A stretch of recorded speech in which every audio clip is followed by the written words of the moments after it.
bedrohliches Schicksal. Eine Prophezeiung.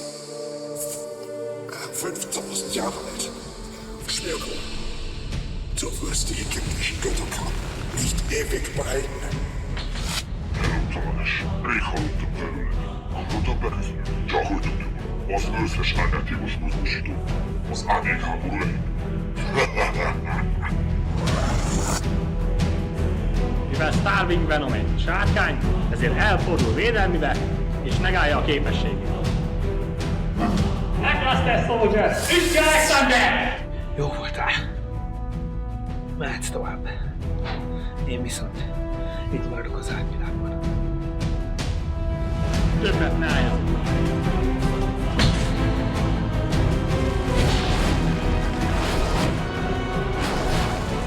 Margot!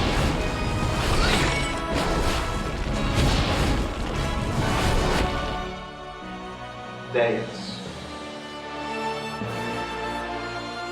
Na most véget.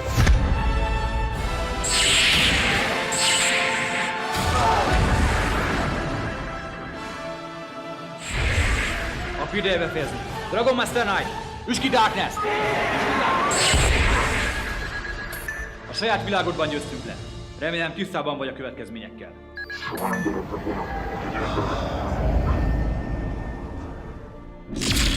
Mi történik az árvilággal? Szerintem összeomlik. Meneküljünk!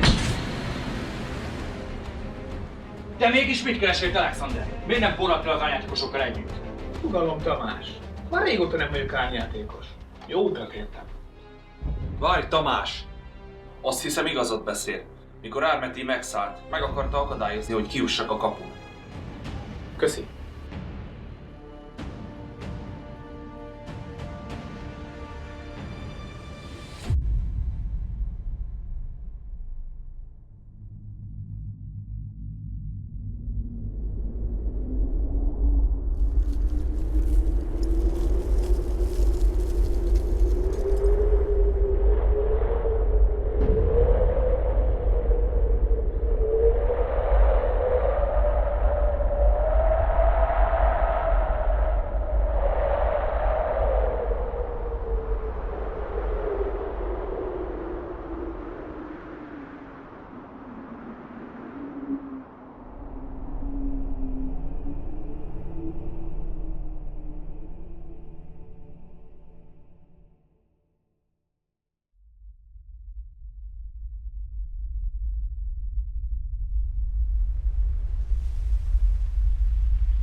And with this phenomenal victory, Mercer wins the match for the bronze medal at this year's Yu-Gi-Oh! European Championship here in Rimini. This magnificent performance earns him enough points to qualify himself for the upcoming World Championship later this year. I'm telling you folks, this boy is going all the way to the top. Endlich, nach all den Jahren habe ich es geschafft. Dieses Kartenspiel kenne ich seit der ersten Stunde und es war immer mein Traum, an einer Weltmeisterschaft teilzunehmen. Jedes Mal bin ich knapp an der Qualifikation vorbeigeschrammt, aber nun ist es endlich soweit. Auch wenn es nicht für das Endspiel gereicht hat, ich habe auf dem Weg dorthin eine Menge starke Spieler geschlagen und mir die Bronzemedaille gesichert. Nun kann ich es endlich mit richtigen Weltklasse-Spielern aufnehmen, wie Tamás oder der neuen großen Nummer Benze. Und mein alter Freund wird mir dabei helfen, wie in meiner Kindheit.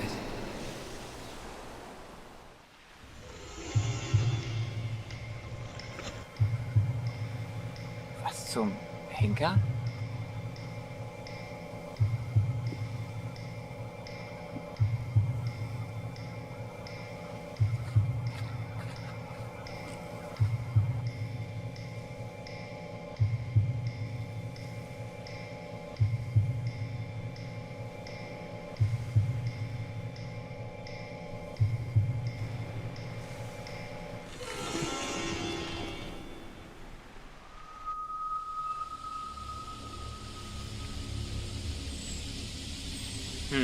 Ich schwanke entschieden zwischen einer gewissen Neugier und Panik. Auf jeden Fall muss ich jemanden herbeirufen, um sicherzustellen, dass ich nicht träume. Hallo, Schmirko? Marcel? Oh, sowas. Wir haben ja ewig nichts voneinander gehört. Ja, seit der Europameisterschaft 2008. Du hast mich in der Gruppenphase zurückgelassen. Tut mir leid, aber es konnte leider nur einer die Hauptrunde erreichen. Dafür habe ich von deinem neuen Erfolg gehört. Glückwunsch zum 3. Platz, mein Freund. Jetzt kannst du endlich an der Weltmeisterschaft teilnehmen. Das hast du dir doch schon immer gewünscht. Ja, stimmt. Ich danke dir. Jetzt kann ich endlich die Duellanten treffen, mit denen du öfters zu tun hast. Du rufst doch aber nicht deswegen an. Ja, stimmt. Schmirko, du kennst dich doch mit seltsamen Phänomenen und Ereignissen aus, oder? Wenn du es so nennen willst, was ist los? Momentan bin ich noch an der Ostküste von Italien. Sag mal, kannst du vorbeikommen? Ich habe hier etwas Komisches entdeckt. Das solltest du dir auf jeden Fall anschauen. Ich habe es versucht zu filmen, aber es taucht nicht auf der Kamera auf. Ich bin mir selber noch nicht so recht sicher, ob ich spinne. Was heißt komisch? Wenn du einfach herkommen würdest, dann könnte ich dir alles näher erklären. Alles klar? In Ordnung. Ich bin bald bei dir. Bleibst du, wo du bist? Ich gehe hier bestimmt nicht weg. Bis später.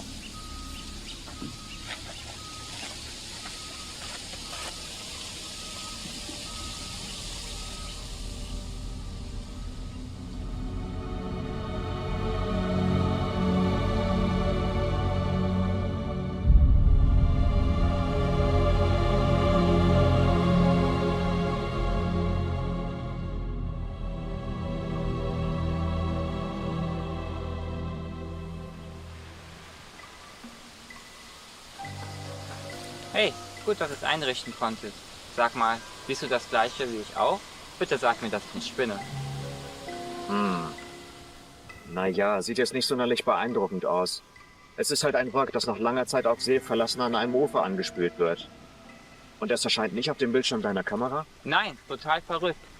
Aber sieh mal, das ist kein Schiff aus unserer modernen Zeit aus Stahl. Dem Aussehen nach zu urteilen, das ist schon eine ganze Weile unterwegs. Ohne Echolote und Sonare. Sekunde mal.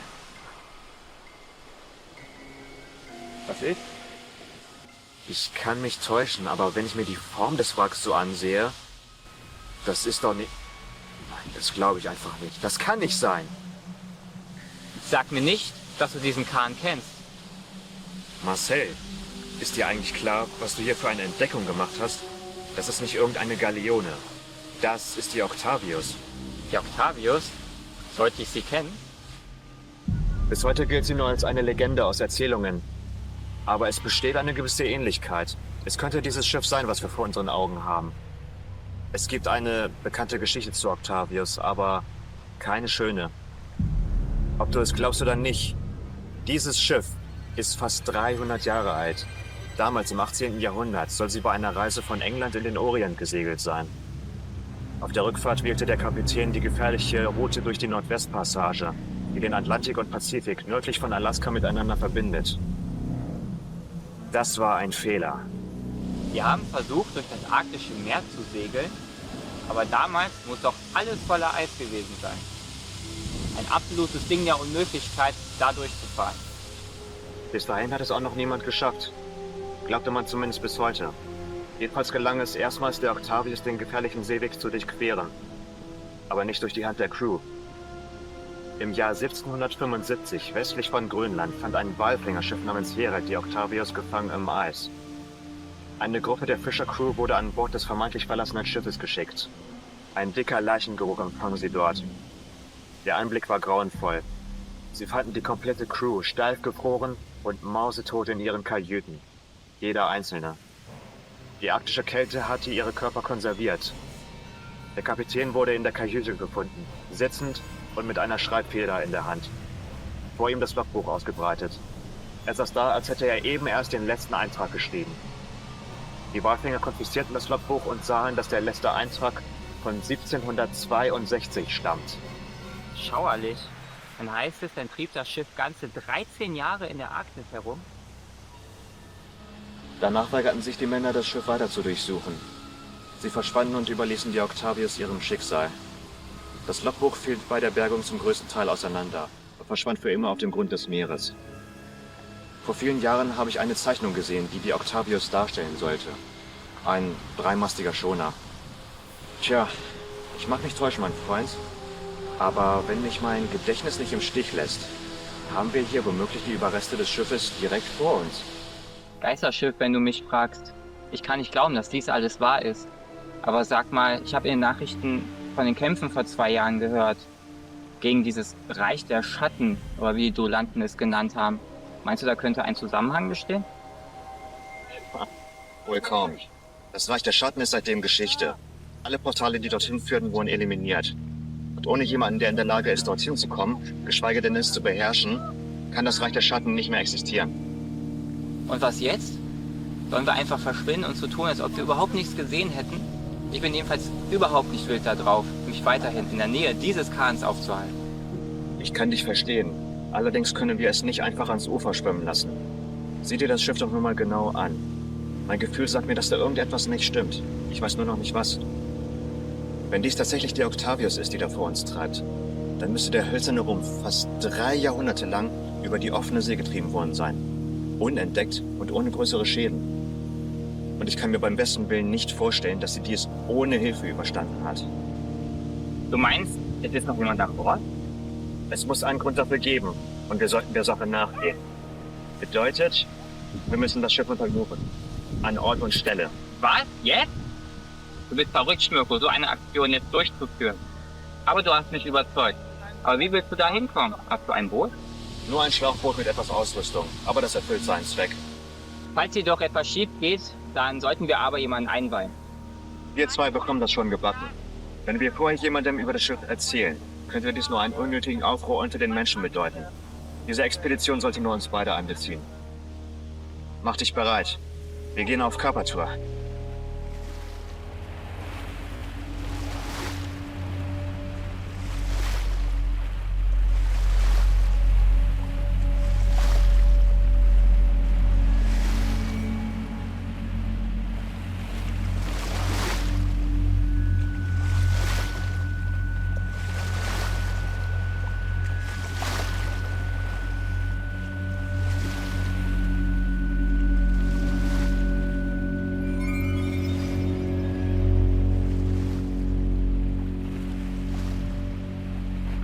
Boah, Junge, aus der Nähe ist das schon ein ziemlich großer Port.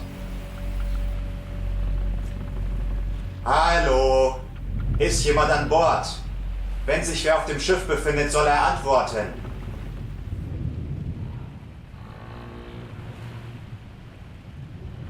Diese Stille gefällt mir überhaupt nicht.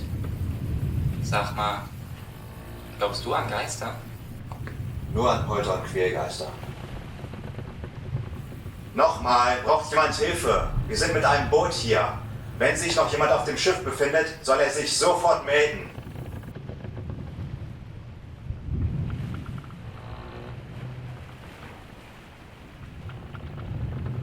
Dann bleibt uns nur noch eine Wahl. Na schön, Zeit zum Entern.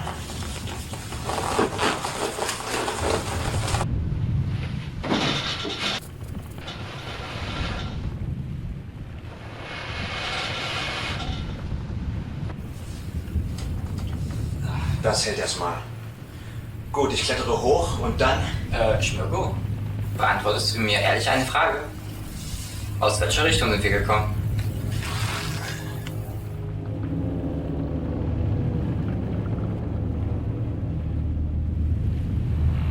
Tja, der Nebel scheint recht launisch zu sein. Aber das Festland kann ja nur dort sein. Das können wir nicht mit vollkommener Sicherheit sagen. Vielleicht fahren wir auch auf das offene Meer. Werden wir bald wissen. Und was ist bald? Sobald der erfrischende Westwind diese Flaute beendet hat. In der Zwischenzeit sollten wir die Gelegenheit nutzen und ein wenig Seegeschichte studieren, nicht wahr? Gut, ich werde jetzt hochklettern und die Lage peilen. Wenn ich oben angekommen bin, gebe ich dir Bescheid, damit du nachkommen kannst. Ja.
Niemand zu sehen.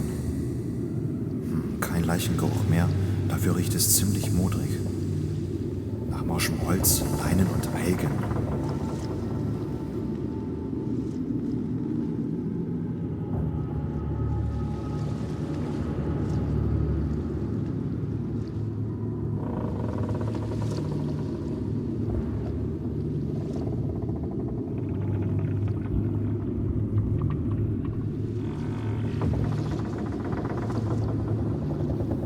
Aber dass die Boote noch vollständig vorhanden sind, bedeutet nicht, dass niemand hier ist.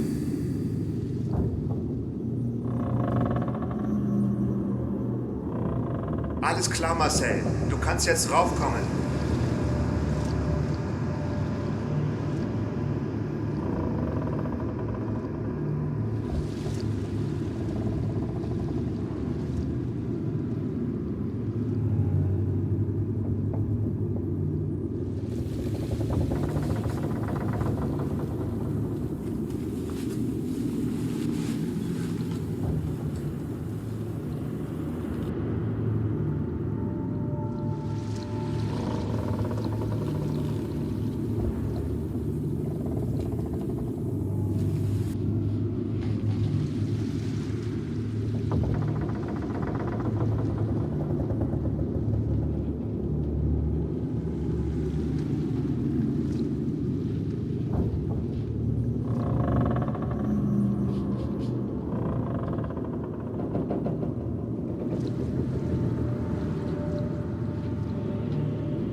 Eine Seekarte.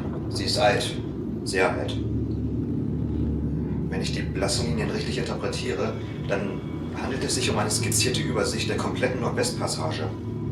Schau mal das Jahr hier oben. Diese Karte wurde 1761 gezeichnet.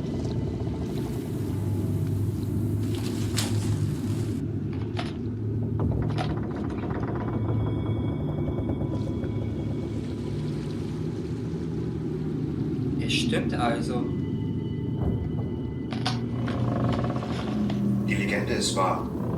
Nach fast 300 Jahren wurde das Schiff an der Küste angespült. Aber ganz bestimmt nicht ohne Hilfe. Diese Jacke hat bestimmt noch nicht so lange hier gelegen. Sie ist nahezu unbeschädigt und eventuell ein bisschen angefressen. Aber diese Seekarte, sie stammt aus der damaligen Zeit. Das unterschreibe ich erstmal völliger Sicherheit. So wie ich das sehe, gibt es zwei Möglichkeiten. Entweder diese Karte ist eine Fälschung, oder sie ist echt, wurde über die Jahre gut konserviert und irgendwann in die Jackentasche gesteckt, um spätere Finder glauben zu lassen, diese Jacke wäre so alt wie diese Karte. Aber wenn dem so ist, dann würde es, egal in welchem Fall auch immer, es irgendjemanden geben, der versucht, uns zu täuschen. Richtig. Würde solch eine Matrosenjacke 3 Jahrhunderte lang so offen hier an Deck liegen, dauert es nicht allzu lange und es ist komplett zerfressen von Motten und anderen Tieren, die es in die Nähe des Schiffes geschafft haben. Marcel, ich habe das Gefühl, wir sollten uns mal im Inneren umsehen. Ich glaube, dieses Schiff ist nicht so unbewohnt, wie man uns glauben machen will.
Ich schlage vor, wir lassen die Kabinentüren geschlossen.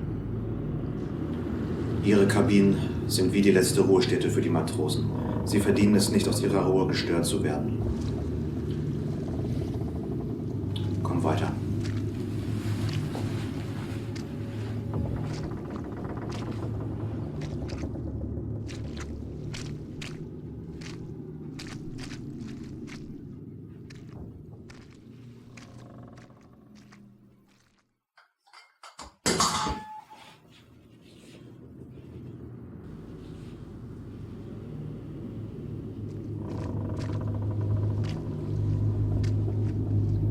Eine so große Tür ist doch perfekt, um etwas dahinter zu verstecken.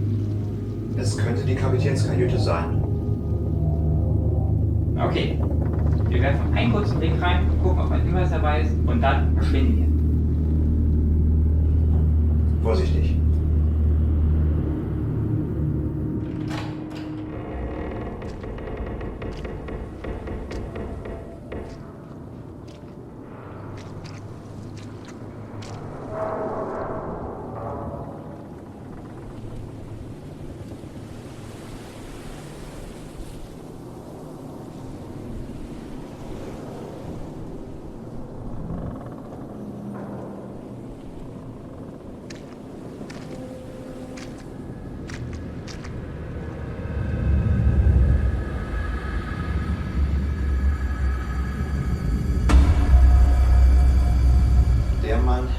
Der entschied damals, seine Crew durch einen der gefährlichsten Seewege überhaupt durchzufahren.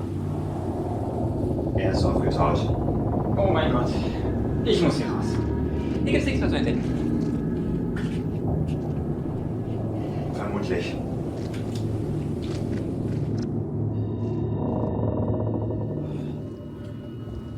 Es ist wahr. Es ist echt wahr. Legende, das versuchte Schiff, die Überreste des Kapitäns. Das glaubt mir kein Mensch. Wir dürfen jetzt vor allem nicht den Kopf verlieren, alles klar? Wir werden mit dieser Tatsache leben. Okay, Vorschlag. Wenn die Crew tot ist, dann muss es einen anderen Grund geben, warum es das Schiff so weit geschafft hat. Etwas, wovon wir noch nichts wissen. Wir suchen weiter. Aber bei allen weiteren Aktionen lassen wir die Kajüten aus dem Spiel. Alles klar? Hey! Ja, okay. Okay. Einverstanden. Wenn jeder Einzelne in seiner Kajüte ist, dann nehmen wir uns den Rest vor. Ganz genau. Dann lass uns diese Treppe hinuntersteigen. Dort geht's bestimmt zum Frachtraum.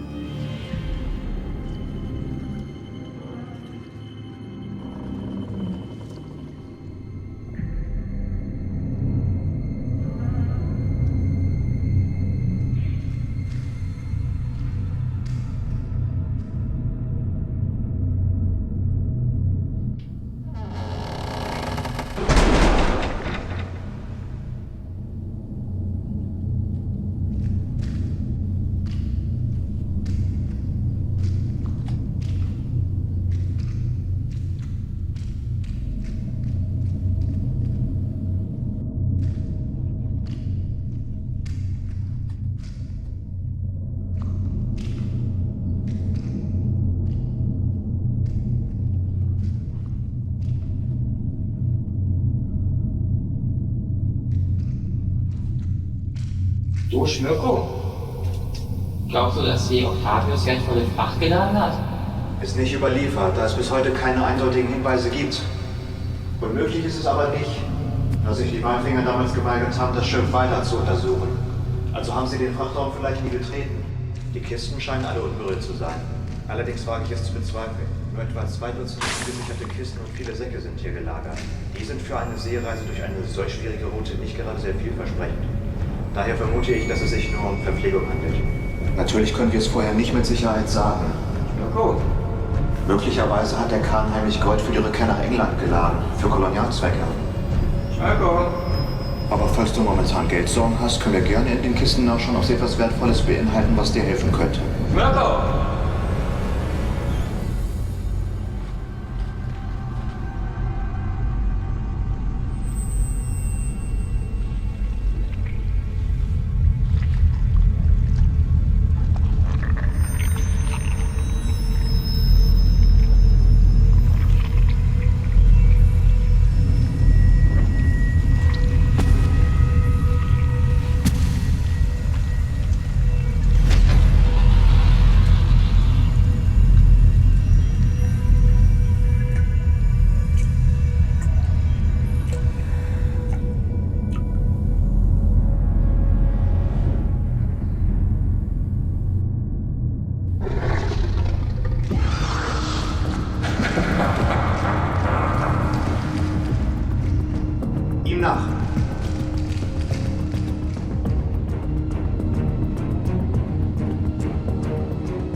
Na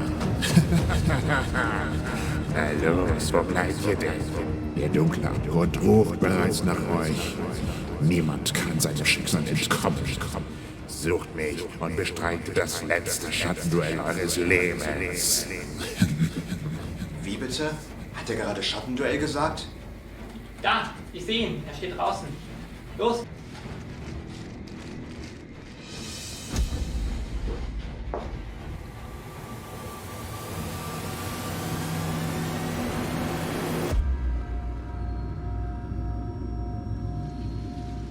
Ey, sag mal, was soll das, hä? Du tauchst einfach mitten aus dem Nichts auf, rennst kreuz und quer vor uns her und lockst uns damit hier hinaus. Da, wo wir herkommen, stellt man sich erstmal vor, bevor man wegrennt.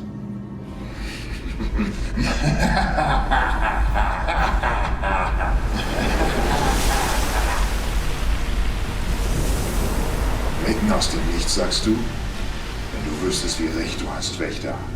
Seit ihr vor 2 Jahren den finsteren Lord Darkness besiegt habt, ist das Innere des Reichs der Schatten nichts weiter als eine leere Hülle. Nicht aber die Dimension selbst. Nein, sag nicht das. Unten im Frachtraum... Scheint, als hättest du es erfasst. Die Wand, aus der ich unten im Frachtraum gestiegen bin, ist das letzte existierende Portal ins berüchtigte Reich der Schatten. Und ich habe die Absicht, dich ein für alle Mal dorthin zu schicken. Wenn ich dich so höre, kannst du nur eins wollen. Ein Duell der Schatten. Ich hätte niemals gedacht, dass dies noch möglich ist. Aber beantworte mir eine Frage. Warum? Seit jeher wurde ich nur von Schattenduellanten herausgefordert, weil sie etwas Bestimmtes von mir haben wollten, um es bei Darkness abzuliefern. Aber dieses Etwas befindet sich schon seit Jahren nicht mehr in meinem Besitz. Warum also forderst du mich heraus? Mir ist ein großer Verlust durchaus bewusst. Doch wonach es mich wirklich verlangt, wirst du bald erfahren. Warte es ab. Na schön. Du sollst deinen Willen bekommen. Ich habe nicht vor, gegen einen zu verlieren, der wegrennt. Die Frage ist, bin ich wirklich vor euch weggerannt? Marcel, bis ich mit dir fertig bin, solltest du dich vom Schiff zurückziehen. Ein Schattenduell ist kein normales Duell und... Ha, das hast du dir so gedacht. Ist es dir noch nicht aufgefallen? Dieser dicke Nebel um das gesamte Schiff ist eine Wolke aus dem Reich der Schatten. Ich habe uns hierher befördert, kurz nachdem ihr eingetroffen seid. Es gibt somit keine Chance für euch, von diesem Kahn zu fliehen. Kein Kontakt zur Außenwelt ist hier möglich. Dies ist eine meiner Aufgaben. Ich bin ein Schattenwächter und ich behüte das letzte verbliebene Portal zur dunklen Dimension hier auf diesem Schiff. Beantworte mir eine Frage. In euren Reihen gab es einst einen mysteriösen Schattenlord, der seine Kämpfe mit Cubish-Monstern führte. Du warst nicht zufällig sein Meister. Du scheinst mich nicht ganz verstanden zu haben. Ich bin ein Schattenwächter. Das übersteigt den Rang eines Meisters und somit gehört es nicht zu meinen Aufgaben, Schüler auszubilden. Außerdem bin ich zu lange hier draußen, um einen Schattenlord zu kennen, wie du ihn beschreibst. Doch genug der Worte. Die Zeit ist reif. Mach dich bereit, deine Seele zu verlieren. Einen Moment. Schmirko, lass mich an deine Stelle treten. Was? Vergiss es. Überleg doch mal, wenn es wirklich stimmt, was dieser Schattenwächter erzählt, dann ist das Reich der Schatten immer noch eine Gefahr für alle Menschen. Wir beide sind bis jetzt die Einzigen, die davon wissen. Und du hast die meiste Erfahrung dazu. Wenn du jetzt verlierst und ich entkommen könnte, dann würde mir kein Mensch diese Story hier glauben und ich wüsste absolut nicht, was ich dagegen tun sollte. Aber du weißt über diese Dämonen am besten Bescheid. Wenn ich jetzt verliere und du entkommst, dann kannst du einen Plan schmieden, wie du dem hier alles ein komplettes Ende setzen kannst. Marcel, überleg dir das gut. Keine Sorge, das habe ich. Lass mich an deiner Stelle gegen diesen Typen antreten. Wenn ich nichts weiter tun muss, als diesen Psycho zu besiegen, dann will ich mich darum kümmern. Sicher? Das wird kein Sonntagsnachmittagsspaziergang. Das akzeptiere ich nicht. Ein Sieg über irgendeinen Burschen ist nicht das, wofür ich hier bin.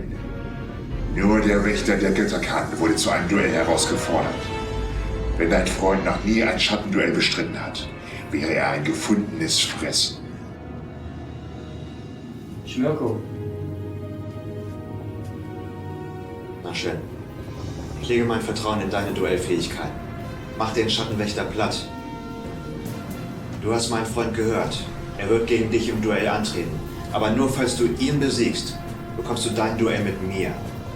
Ja, das ist die lächerlichste Bedingung, die ich je gehört habe. Doch wenn dies der einzige Weg ist, dann soll es so sein. Mach dich bereit, Landwarte. Bitte gib mir deine Dual-Disc. Ich habe zwar eine, aber sie liegt zu Hause, weil ich sie nur für einzelne Turniere benutze.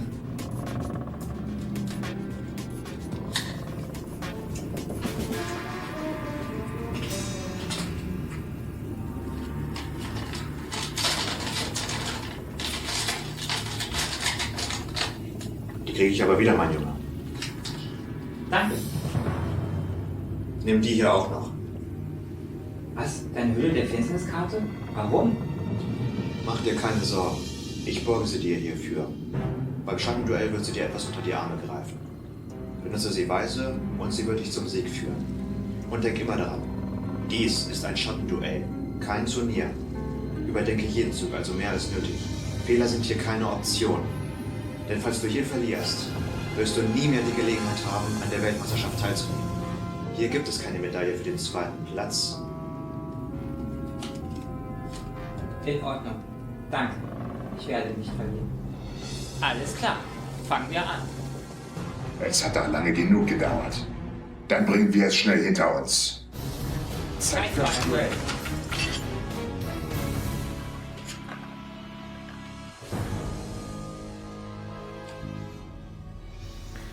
Während die beiden beschäftigt sind, werde ich mich noch weiter umschauen. Ich werde dem Geheimnis um die Hintergründe dieses versteckten Portals auf den Grund gehen. Und ich vermute, die Antwort finde ich nicht im Reich der Schatten, sondern hier irgendwo auf dem Schiff. Viel Erfolg, Marcel. Na schön, Kleiner. Du darfst beginnen. Dadurch kann ich dich im nächsten Zug schnell fertig machen. Du wirst dich noch wundern. Wenn diese Schattenduelle wirklich so gefährlich sind, ist dies eine großartige Gelegenheit. Denn dieses Duell könnte das perfekte Training sein, um mich auf die Weltmeisterschaft vorzubereiten. Eine perfekte Herausforderung.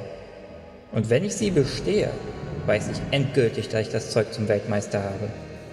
Du wirst mich dabei nicht aufhalten. Und ich fange an mit ihm hier. Mein Beschwörermönch.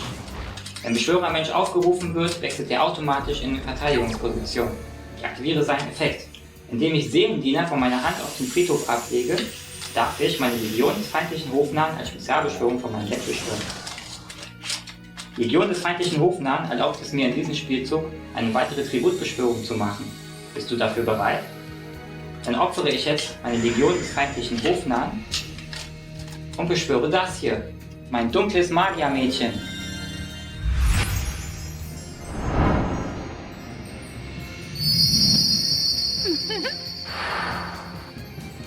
Na und?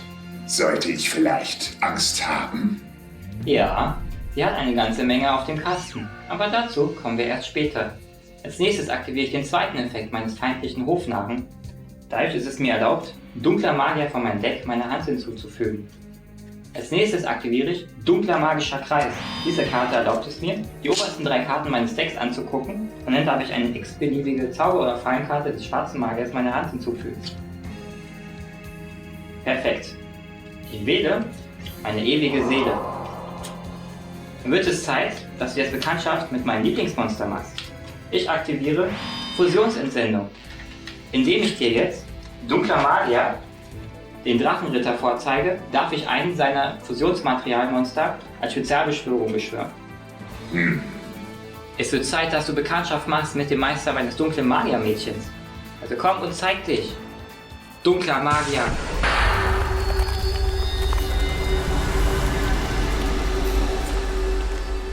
Und da ich jetzt 2 Magier kontrolliere, aktiviere ich den Effekt meiner abgeworfenen Seelendiener. Indem ich sie von meinem Friedhof aus dem Spiel entferne, darf ich jetzt 2 extra Karten von meinem Deck ziehen.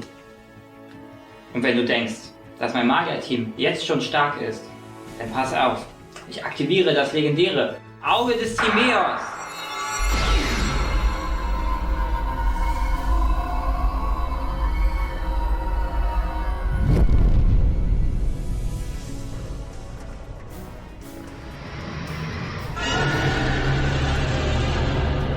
Los, Timios, verschmelze mit meinem dunklen Magier und vereint euch zu. Dunkler Magier, den Drachenritter. Ha, gegen dieses Monster hast du keine Chance. Solange es aktiv ist, werden alle meine Zauber- und Fallenkarten vor Zerstörung bewahrt. Außerdem, dadurch, dass ein dunkler Magier in meinem Friedhof ist, bekommt mein dunkles Magiermädchen zusätzlich 300 Angriffspunkte. Ich denke, das sollte dir genug Probleme bereiten. Ich lege diese 2 Karten verdeckt ab und beende meinen Spielzug. Du bist dran, Monsieur Kutte.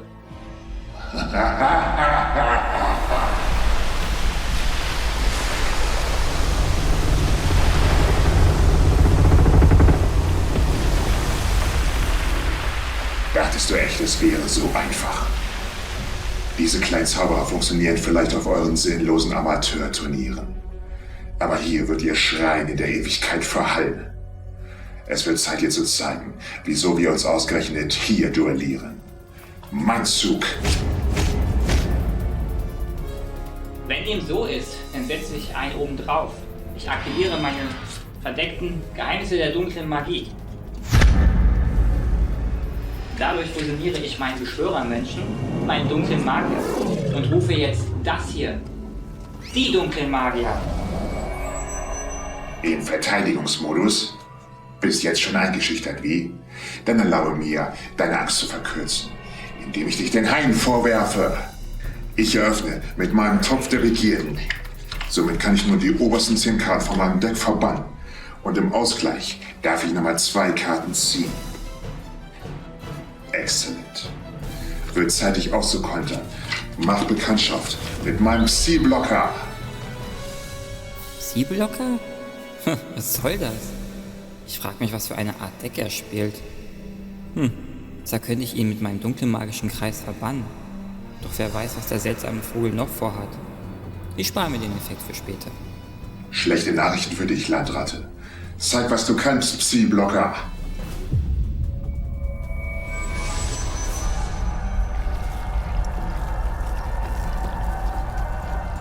Dank seiner Fähigkeit kannst du bis zum Ende deines nächsten Zuges weder einen dunklen magischen Kreis aktivieren, noch seinen Effekt nutzen. Somit kannst du meinen Karten nichts anhaben. Jetzt beginnt der Spaß. Als nächstes werfe ich meinen Krieger von Atlantis ab. Und dafür kann ich mir einen legendären Ozean aus meinem Deck suchen. Anschließend aktiviere ich einer für einen. Für sie werfe ich meinen flinken Angler ab. Und im Ausgleich kann ich eine thunderschöne Prinzessin aus meinem Deck aufrufen. Und dank meines flinken Anglers kann ich ebenfalls noch 2 flinke Sonnenbarsche aus meinem Deck spezial beschwören. Dazu kenne ich den Effekt meiner thunderschönen Prinzessin an. Indem ich sie verbanne, kann ich sie durch meinen Kreissägenhai ersetzen. Aber das war erst der Anfang. Ein Wasserdeck? Verflixt, er ist stark. Mit nur wenigen Manövern hat er schon 4 Monster auf dem Feld. Was kommt da wohl noch? Dieses Gebiet ist die perfekte Umgebung, um dir mit meinen Kreaturen der Tiefe die Lebensenergie auszusaugen. Was meinst du? Das ist die Natur eines Schattenduells. Jeder Angriff von Monstern ist kein Hologramm mehr, sondern fügt echten Schaden zu. Nimm dich also vor den Zähnen meiner Haie in Acht. Trotzdem gelten hier weiterhin die Regeln. Deshalb setze ich 2 Linkmarker mit beiden Sonnenbarschen und beschwöre Mr. Sternenboy. Dieses nette Wesen gibt all meinen Wasserkreaturen zusätzliche 500 Angriffs- und Verteidigungspunkte. Dann aktiviere ich den Effekt von meinem Kreissägenhai. Da er Stufe 4 ist, beschwöre ich nun einen Laternenhai von meinem Deck. Jetzt geht der Spaß erst richtig los. Mach Bekanntschaft mit meinem legendären Ozean.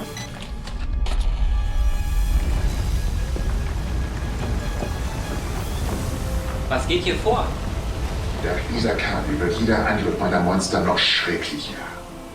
In erster Linie erhöht sie die ATK und DF aller Wassermonster um 200 Punkte. Anschließend überlagere ich meine beiden neuen Monster.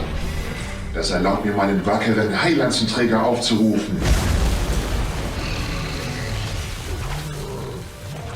Augenblick. Das ist ein Rang 5 Monster. Und deine beiden Haie wurden durch den Ozean zu Stufe 3 Monster. Richtig. Aber wenn sie beide als Exilmaterialien eingesetzt werden, werden sie durch ihren Effekt automatisch zu Stufe 5 Monstern. Aufpassen ist wohl nicht deine Stärke, Leichtmatrose. Nicht gut. Da wo der herkommt, gibt es noch mehr. Das ist nicht das Ende der Nahrungskette.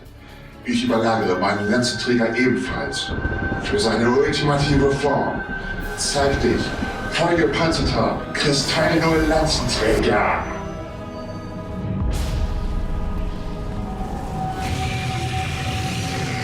Pass auf. Dank seiner besonderen Fähigkeit erhält er 500 ATK für jedes seiner Exilmaterialien, was ihm 1500 Bonuspunkte beschert. Aber das war noch nicht alles. Dank meines Ozeans und meines Sternenboys erhält er noch mehr Power. Du hast keine Chance, Bursche. Als nächstes aktiviere ich dann Reparieren. Dank ihr kann ich meine beiden flinken Sonnenbarsche in meinen Platz zurückholen. Aber dort werden sie nicht lange bleiben, denn ich aktiviere Moräne der Gier. Dank ihr kann ich meine beiden flinken Sonnenbarsche in mein Deck zurückmischen. Und anschließend kann ich dann nochmal 3 neue Karten ziehen. Ausgezeichnet. War ich bereit, versenkt zu werden? Ich aktiviere Torpedoschuss.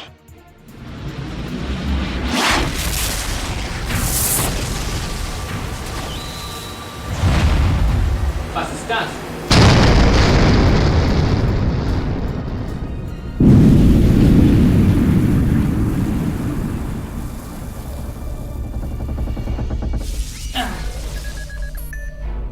Keine Sorge. Dieser Schuss zieht dir lediglich 400 Lebenspunkte ab für jede meiner Handkarten, sobald ich ein Exilmaterial entfernt habe. Aber sie sind nicht komplett verloren, denn bis zum Ende des Zuges gehen sie an meine Bestie. Los, Kristallnull-Lanzenträger, attackiere seinen dunklen Magier, den Drachenritter!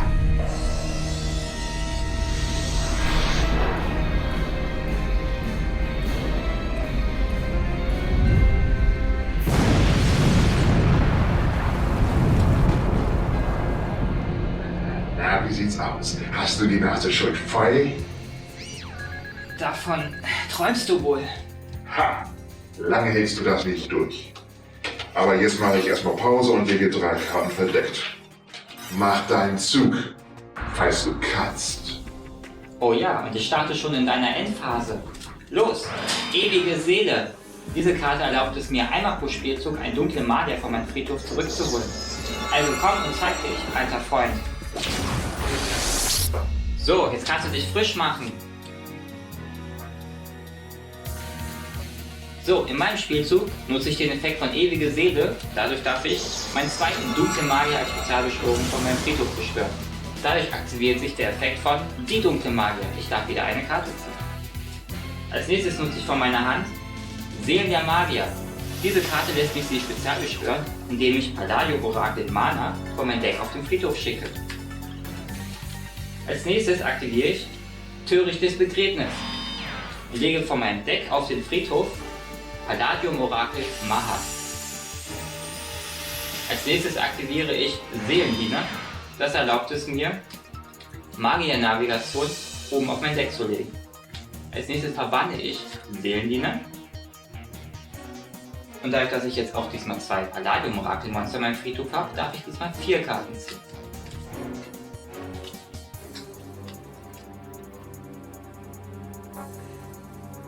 Dann wird es jetzt Zeit für mich, eine Exilbeschwörung durchzuführen. Ich überlagere meine beiden schwarzen Magier und rufe meinen schwarzen Illusionsmagier aufs Spielfeld.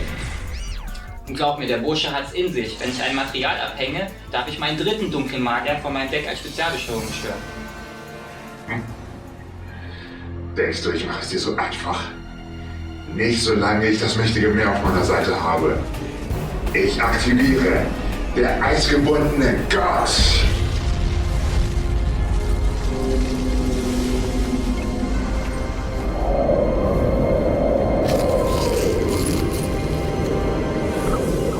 Nein, das heißt, mein Illusionsmagier kann überhaupt nichts mehr machen. Okay, Plan B. Dadurch, dass du einer meiner Monster als Ziel gewählt hast, darf ich Palladium Orakel Mana als Spezialbeschwörung von meinem Friedhof beschwören. Und solange sie aktiv ist, können meine Hexermonster der Stufe 7 oder höher nicht mehr zerstört werden. Als nächstes lege ich eine Karte verdeckt und dann aktiviere ich den Effekt meiner Seelen der Magier. Indem ich 2 Zauber- und Fallkarten auf den Friedhof schicke, darf ich 2 Karten von meinem Deck ziehen. Ach übrigens, meine verdeckte Karte war magische Formel. Dadurch erhalte ich jetzt 1000 Lebenspunkte. Keine Karte der Welt kann dir jetzt noch helfen. Falsch. Durch meine Seelen der Magier konnte ich diese Karte ziehen. Meine fortgeschrittene Ritualkunst. Und das kann sie. Indem ich jetzt meinen dritten dunklen Magier von meinem Deck auf den Friedhof schicke, darf ich ein Ritualmonster der Stufe 7 als Ritualbeschwörung stören. Und ich denke, diese Karte ist perfekt dafür. Ein Magier des Chaos. Was soll das? Er ist nicht stärker als ein dunkler Magier. Ich bin noch nicht fertig. Ich aktiviere Magiebuch des Wissens. Indem ich jetzt auf Seelen der Magier verzichte, darf ich 2 extra Karten von meinem Deck ziehen. Na bestens, ich setze 3 Linkmarker mit meinem schwarzen Magiermädchen, Palladium Orakel Mana und meinen Illusionsmagier. Und rufe als Linkbeschwörung Celine, die Meistermagierin. Da wir beide insgesamt 14 Zauberkarten in unseren Friedhöfen und auf dem Spielfeld haben, bekommt Celine 14 Zauberzählmarken.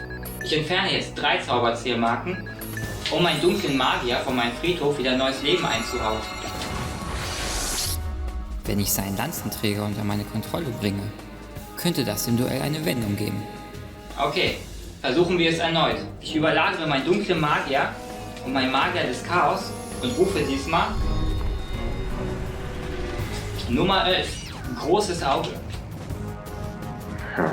Komm doch. Dein eigenes Monster wird dein Untergang.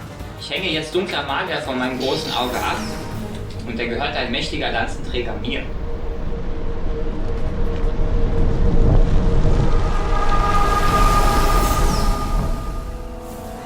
Vorhersehbar. Ich aktiviere Exit-Reflexion.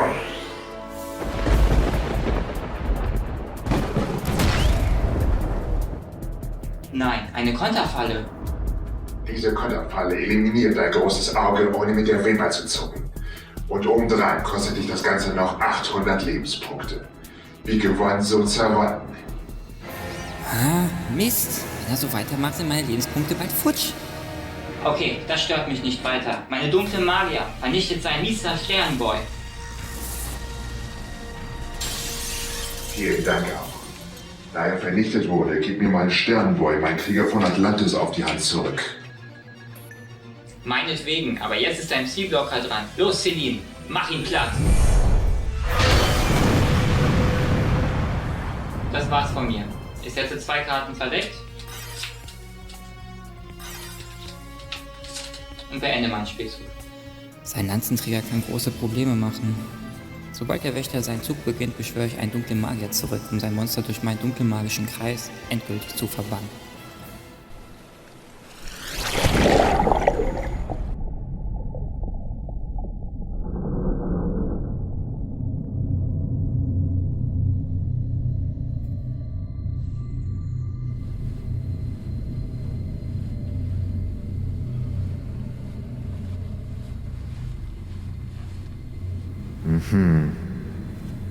Dies soll also tatsächlich das allerletzte Portal zum Reich der Schatten sein. Kaum zu glauben. Es würde mich nicht wundern, wenn es etwas mit dem Verschwinden der 3 Götterkarten zu tun hat. Wenn ich hindurchgehe, wird es mich möglicherweise dorthin bringen. Vielleicht finde ich dort ein paar Antworten.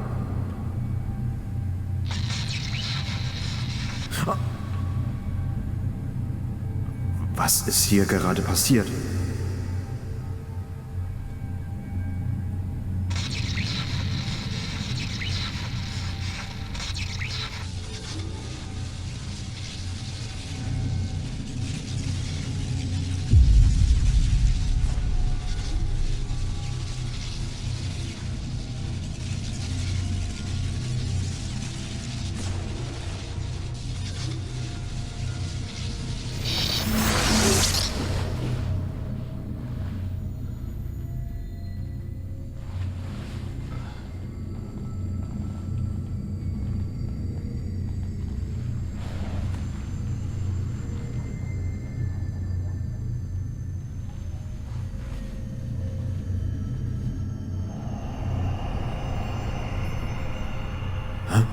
Was denn jetzt?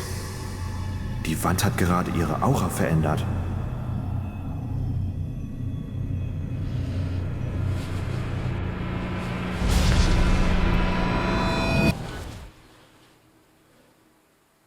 Hä?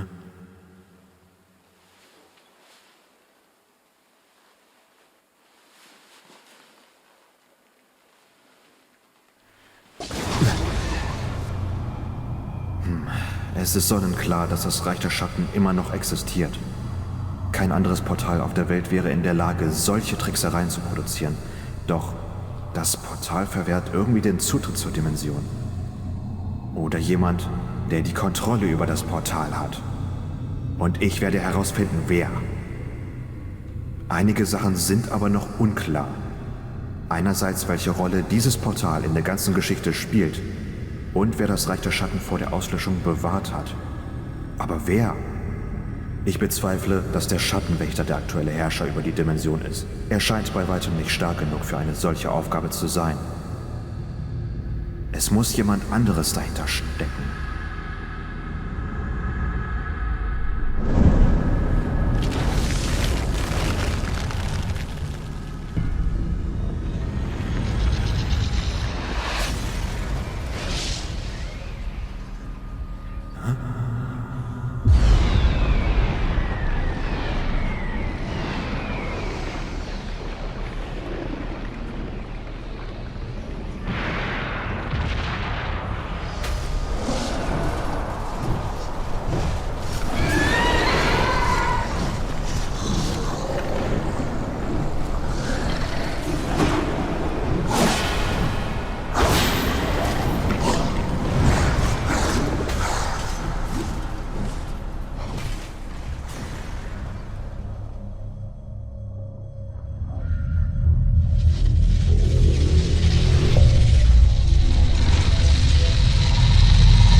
Was zum Teufel war das gerade?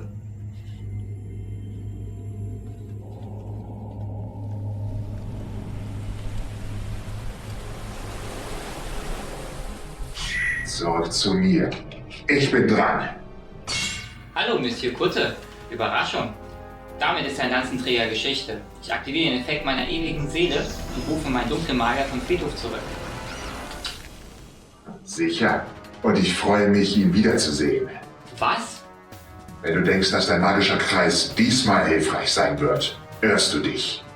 Ich decke weißes Geheul auf.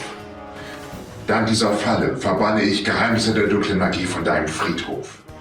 Und im Austausch dafür werden alle Zaubereffekte auf deinem Feld bis zum Ende des Zuges annulliert. Verdammt, er hat meinen Zug vorausgeahnt. Aber deine Falle hilft mir auch. Durch die dunklen Magier darf ich jetzt eine Karte von meinem Deck ziehen. Glück für dich. Denn jetzt aktiviere ich den Effekt von meinem Lanzenträger, indem ich ein Exit-Material von ihm abhänge, werden auch deine Monstereffekte bis zum Ende dieses Zuges annulliert. Jetzt sind sowohl deine Monster als auch deine Zaubereffekte vollkommen nutzlos. Was gedenkst du jetzt zu tun? Wenn das so ist, kette ich den Effekt von Celine an. Indem ich 3 weitere Zauberzählmarken entferne, darf ich Palladium Orakel Mahat als Spezialbeschwörung beschwören.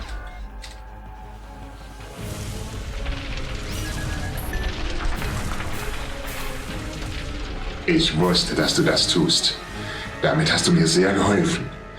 Dies ist die Freikarte, um eine Zauberkarte zu aktivieren, die sich Talent der 3 Taktiken nennt. Da du in diesem Zug einen Monstereffekt aktiviert hast, darf ich anschließend noch einmal 2 Karten ziehen.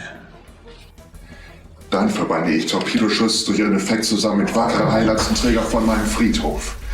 Das erlaubt mir abermals 2 Karten zu ziehen.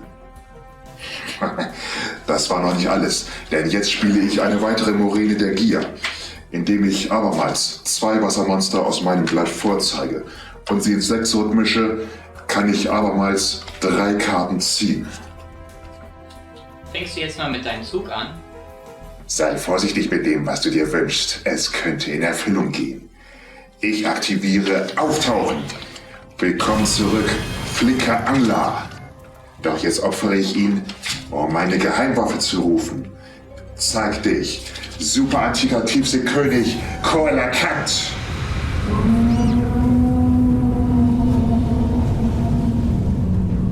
Und da ich ein hochstufiges Monster beschworen habe, kann ich meine Falle der eisgebundene Gott von meinem Friedhof wieder auf das Feld setzen. Nun pass auf, was mein Tiefseekönig kann. Indem ich meinen Right-Hand Shark abwerfe, kann ich bis zu 4 verschiedene Fischmonster aus meinem Deck spezial beschwören.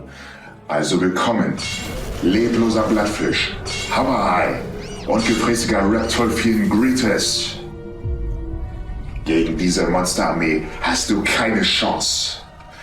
Nun überlagere ich Blattfisch und Hammerhai, um Super Quantal, Mech-Ungeheuer, Grampolz aufzurufen.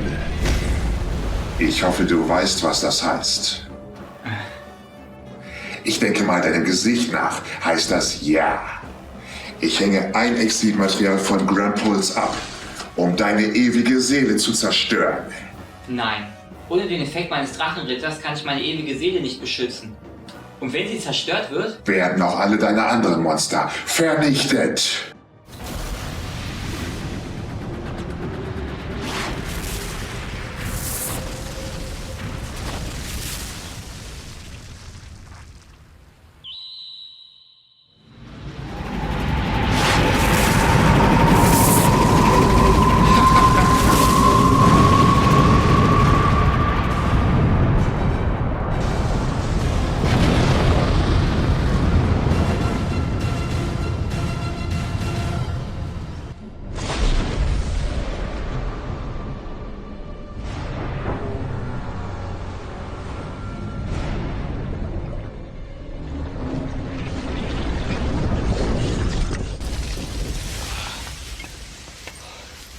Mann, Leute, reißt euch zusammen. Der Kran ist nicht mehr der stabilste.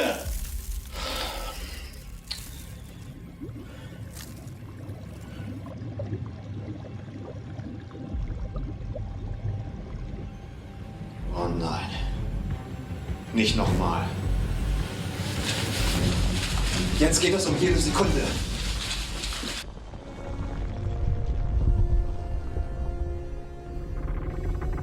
die Octavius sinkt.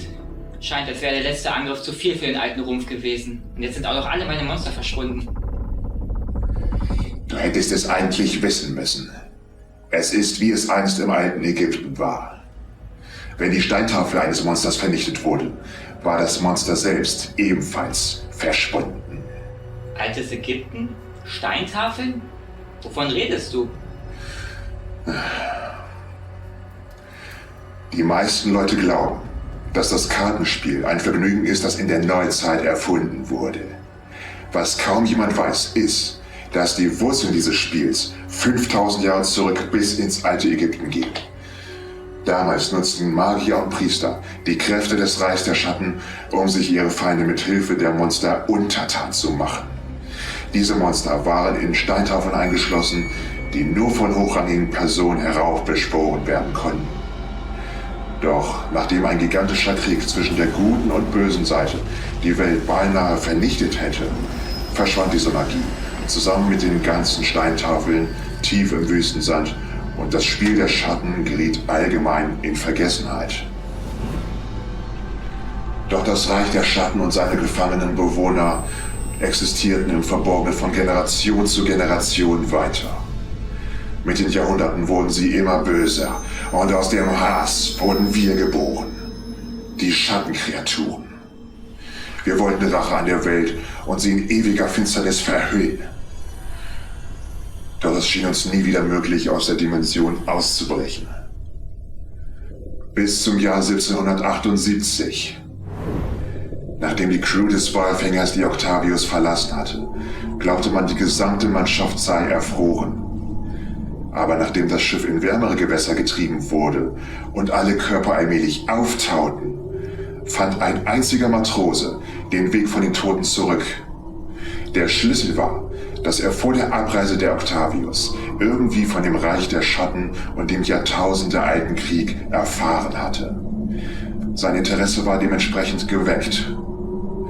Nach unzähligen Nachforschungen gelang es ihm als erste Menschen seit Jahrtausenden, eine Verbindung zum Reich der Schatten herzustellen. Zwar wurden seine Forschungen durch die Seereise für Jahrzehnte gestoppt, doch diese Verbindung blieb bestehen und half ihm, die Erfrierung zu überstehen. Nicht möglich.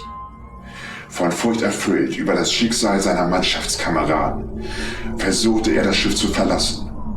Jedoch kamen wir ihm zu seinem Pech zuvor. Durch seine Verbindung war es uns endlich möglich, ein erstes Portal zwischen eurer Welt und dem Reich der Schatten zu kreieren. Die Wand im Frachtraum. Du willst mir also sagen, dass dieses Portal seit 250 Jahren unentdeckt an diesem Platz über das Meer treibt? Nicht ganz. Seit dieser Zeit beanspruche ich das Schiff im Namen aller Schattenkreaturen als unseren Besitz und wichtigsten Übergang zwischen beiden Welten. In den letzten 3 Jahrhunderten gab es vereinzelt Fälle, in denen die Octavius tatsächlich von Seefahrern entdeckt wurde. Allerdings gaben wir nie jemandem die Chance, etwas über ihre Entdeckung zu berichten, und niemand von ihnen wurde jemals wieder gesehen. Die Octavius hält somit Antworten auf einige der wichtigsten ungelösten Rätsel der See. Und wenn ich sowohl dich als auch Schmirko besiegt habe, wird die Welt ein weiteres, ungelöstes Rätsel erhalten. Dann versuch es doch. Ich habe genug von deinen Geschichten. Machen wir mit dem Duell weiter. Durch die Vernichtung meiner die dunklen Magier dürfte ich die Monster zurückholen, aus denen es bestand. Und dank meines Marats ist mein treuer Begleiter auch wieder auf dem Spielfeld. Wann wirst du es endlich lernen? Es hilft nichts, wenn du dich hinter deinen Monstern versteckst. Ich beweise es dir, indem ich weißer Spiegel aktiviere. Durch sie kann ich meinen Hammerhai von meinem Friedhof wiederbeleben. Und außerdem erhalte ich einen zweiten von meinem Deck auf die Hand. Und weil mein Hammerhai auf der Hand durch meinen Ozean eine Stufe verliert, kann ich ihn durch meinen ersten Hammerhai als Spezialbeschwörung von meiner Hand aufrufen. Und glaube nicht, dass ein alter Seebär wie ich nicht mit modernen Techniken zurechtkommt. Deshalb synchronisiere ich jetzt Greetus zusammen mit beiden Hammerhaien und kreiere dafür ein mächtiges Synchromonster.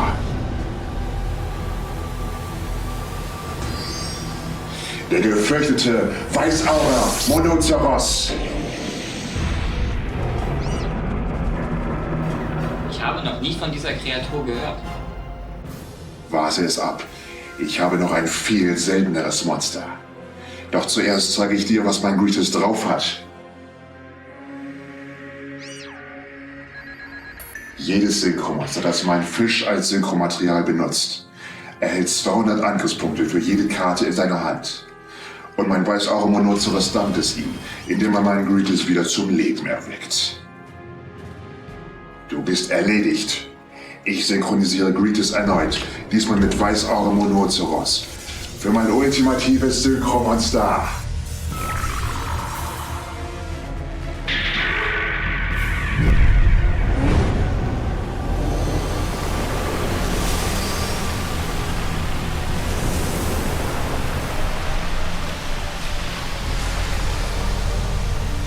Mein weißer Aurawai.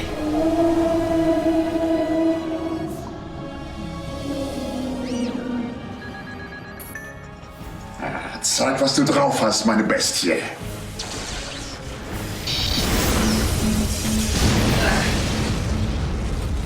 Wie war es dir möglich, mein Magiermädchen zu vernichten? Du solltest dein Wissen auffrischen. Aura-Wall vernichtet automatisch jedes deiner Monster in Angriffsposition, sobald er das Feld betritt. Nun wird es Zeit, dieses Duell zu beenden.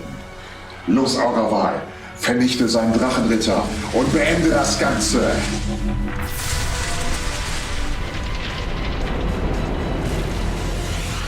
Jetzt oder nie. Dafür musst du ihn erstmal finden. Los! Magische Hüte!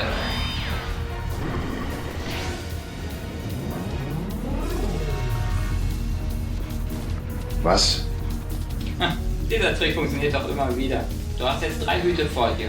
Unter einem mein Drachenritter. Unter 2 weiteren sind Verteidigung des Magiers Feinkarten. Wenn diese vernichtet werden, darf ich einen x-beliebigen Magier von meinem Friedhof wiederbeleben. Na, willst du deinen Angriff überdenken? Du hast eine Kleinigkeit übersehen. Nicht nur, dass mein Aura-Wall 2-mal pro Runde angreifen kann, er fügt auch noch bei jedem Angriff durchschlagenden Kampfschaden zu. Deine Fallen unter den beiden Hüten haben keine Verteidigungspunkte. Wenn mein Wal beide erwischt, heißt es Arrivederci, mon frère.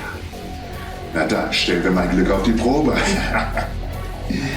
Weißer Aura-Wal, greif den Hut auf der linken Seite an.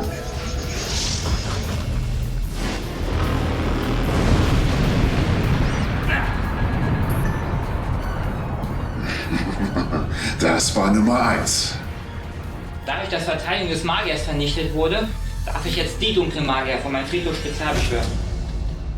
Das spielt keine Rolle. Jetzt wird mein Wal deine zweite Falle finden. Du bist erledigt, Kleiner. Nur ein Treffer und das Reich der Schatten ruft nach dir. Greif an, meine Bestie!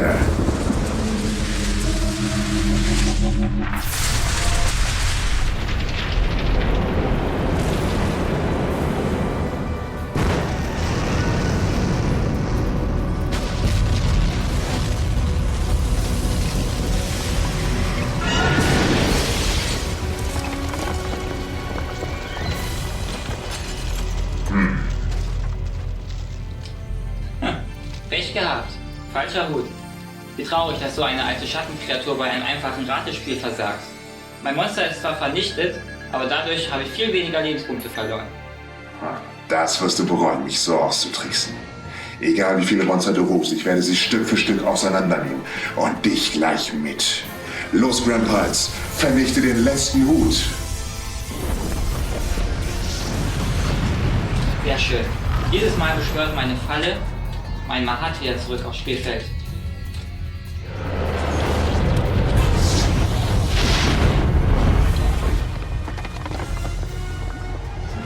Auch wenn du ihn vernichtet hast, bringt Mahat jedes Mal meinen dunklen Magier zurück. Und in diesem Fall ein dunkler Magier den Drachenritter.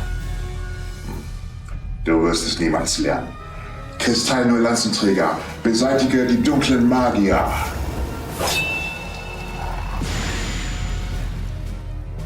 Die mögen zerstört worden sein, aber ihren Effekt werde ich dieses Mal nicht aktivieren. Der Schattenwächter hat recht. Es bringt nichts, wenn ich meine Monster permanent zum Schutz zurückrufe. Er macht sie jedes Mal nur fertig. Auf Turnieren hilft es mir zwar, aber ich hatte noch nie eine Schattenkreatur als Gegner. Es wird Zeit für einen Strategiewechsel und etwas Offensivarbeit. Na schön, deine Entscheidung. Du hattest nur Glück, dass du diesen Zug überstanden hast. Aber im nächsten wird es dich verlassen. Ich beende meinen Zug, indem ich eine Karte verdeckt ablege. Mach deinen letzten Zug, damit wir es endlich hinter uns bringen können.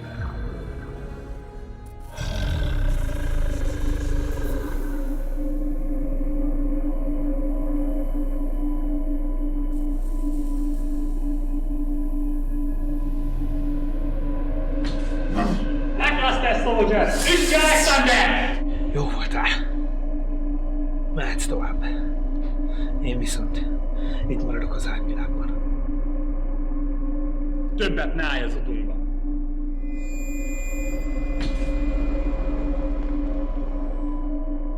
Ez a nap örökre az emlékezetemben marad. Miután Bézé legyőzött, azt hittem mindennek vége. Az árnybirodalomban ragadtam, és Kiút nélkül elnyelt volna az örökké valóság. De aztán a semmiből hirtelen megjelent ez a sötét lény.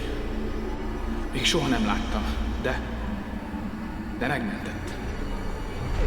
Cserébe azonban meg kellett ígérnem, hogy a szolgája leszek. Mintha választhattam volna.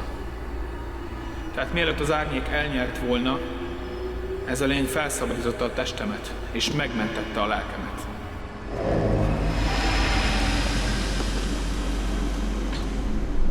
Attól a pillanattól kezdve mindenki úgy ismer és retteg, mint a létező legrégebbi és leghatalmasabb árnyi lény. Az árnycsászár jobb keze. Hamarosan bosszút állok. Esélyed sem lesz Bézé. Tervének következő lépése Smirko elkapása. Ehhez felbéreltük a tapasztalt Shadow Guardiant ezen a régi hajón. De nem értem, miért párbajzik most ezzel az ártatlan fióval Smirko helyett. Jobban teszi, ha nem veszít, különben halállal lakol. Mesteremnek nincs annyi türelme a bukott szolgálókhoz, mint nekem volt az árnypárbajzó múltamban. De még ha az a Shadow Guardian ezt elveszíti is, én nem fogok üres kézzel visszatérni a gazdámhoz. Ezt még megvágok, de kívül. Még mindig megvan a Jokerem.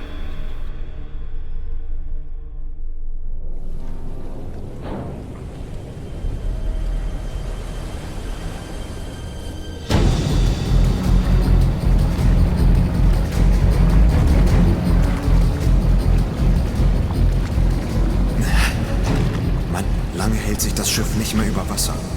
Und ich habe immer noch keinen weiteren Hinweis gefunden. Ich muss schneller suchen, bevor es zu spät ist.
Die Octavius liegt in wenigen Minuten auf dem Meeresgrund.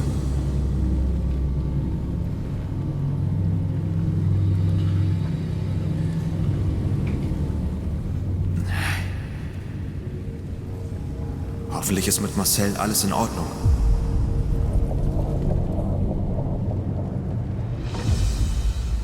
Okay, jetzt gilt es. Bis jetzt hast du mir ziemlich zu schaffen gemacht, aber ich werde dir beweisen, dass ich nicht irgendein dahergelaufener Turnierspieler bin.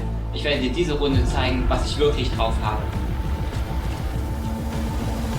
Ich aktiviere Wiedergeburt.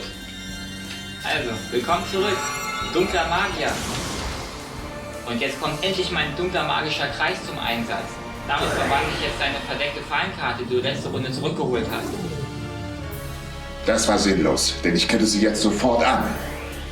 Damit werden deinem Drachenritter nun Defekte entzogen und er kann nicht mehr angreifen. Tja, netter Versuch. Doch der Schuss ging nach hinten los. Wohl kaum. Ich bin nicht bei der Meisterschaft so weit gekommen, ohne selber einen Ass aus dem Ärmel zu ziehen. Und deswegen kette ich jetzt diese Karte an. Arrangement von Licht und Finsternis. Diese Karte erlaubt es mir, meinen Drachenritter zu opfern und ihn durch einen neuen Magier zu ersetzen. Und ich rufe diesen hier Den dunklen Magier des Chaos. Dieser Magier wird dich das Fürchten lernen. Denkst du vielleicht? Ich decke meine zweite Falle auf. Reichner Tribut säubert das Feld mit seinen Fluten von allen Monstern. Allerdings bin ich sicher, denn mein weißer Aurewal ist in der Lage, sich selbst zu regenerieren.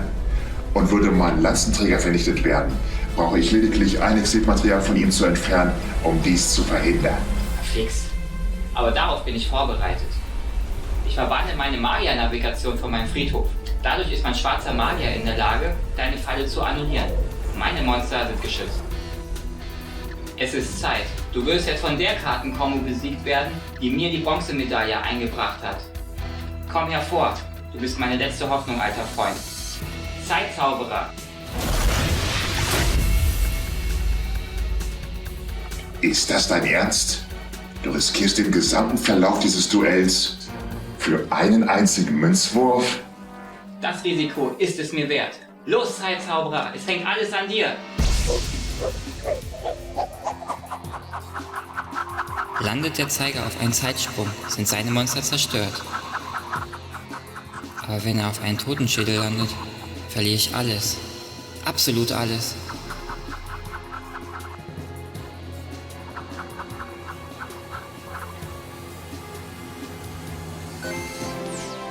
Perfekt. Na dann, mach seine Monster platt. Egal wie alt du, das Schiff oder deine Monster sind. Mein Zeitzauberer lässt alles altern, bis es zu Staub zerfällt.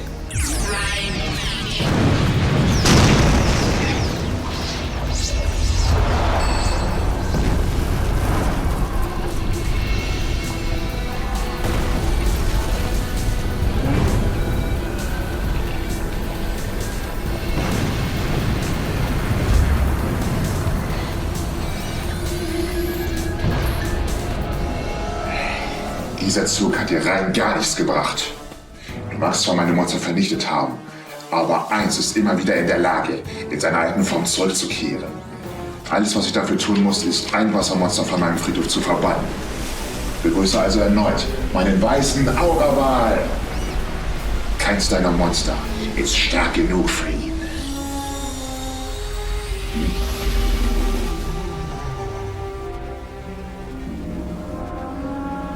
Was geht hier vor? Der Zeitzauberer hatte nicht nur Auswirkungen auf deine Monster, sondern auch auf meinen dunklen Magier. Dadurch wurde er älter und mächtiger und diese Macht verwandelt ihn in den legendären dunklen Gelehrten. Und mit Hilfe seiner vollendeten Macht darf ich eine weitere Zauberkarte von meinem Deck auf die Hand nehmen und ich entscheide mich für eine weitere Magiebuch des Wissens. Du hast die versteckten Kräfte des dunklen Magiers freigesetzt? Ja, ich habe es wirklich geschafft. Aber das war noch nicht alles. Als nächstes aktiviere ich meine Magiebuch des Lebens. Weil ich Magiebuch des Wissens auf meiner Hand habe, kann ich jetzt meinen Beschwörermensch verbannen und aus meinem Friedhof die dunklen Magier zurückbeschwören. Dann aktiviere ich Magiebuch des Wissens. Dann lege ich dadurch meinen Zeitzauberer auf den Friedhof und darf dadurch 2 weitere Karten ziehen. Und durch den Effekt meiner Die dunkle Magier darf ich auch eine dritte Karte ziehen. Dein Wahl ist jetzt Geschichte, denn ich rüste jetzt meinen dunklen Magier des Chaos mit Zauberstab der Wunder aus.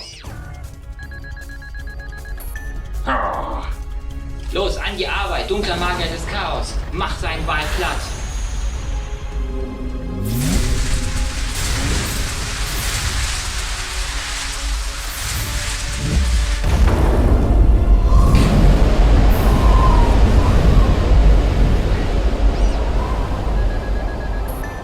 Wenn dieses Monster ein Monster von dir durch Kampf zerstört, dann wird es automatisch verbannt. Das heißt, dein Ball kommt nicht mehr wieder zurück.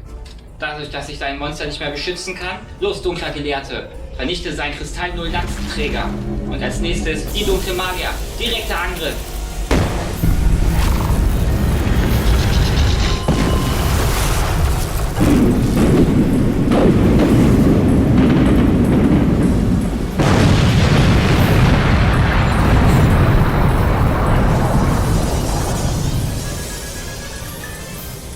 Ja, jetzt hat sich das Blatt gewendet.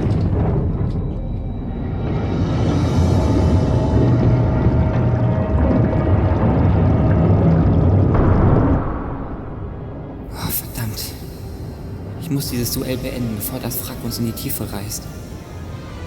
Jetzt hast du deine besten Monster verloren. Der Rest, der wird ein Kinderspiel. Dann setze ich jetzt eine Karte verdeckt und am Ende meines Zuges kann ich durch den Effekt meines dunklen Magier des Chaos meine Wiedergeburt von meinem Friedhof wieder zurück auf die Hand nehmen. Los, du bist dran.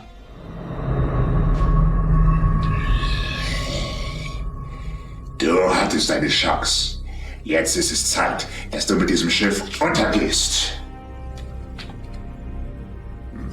Wenn du denkst, das Schlimmste ist vorbei, täuschst du dich gewaltig. Vergiss nicht, ich habe immer noch meinen legendären Ozean.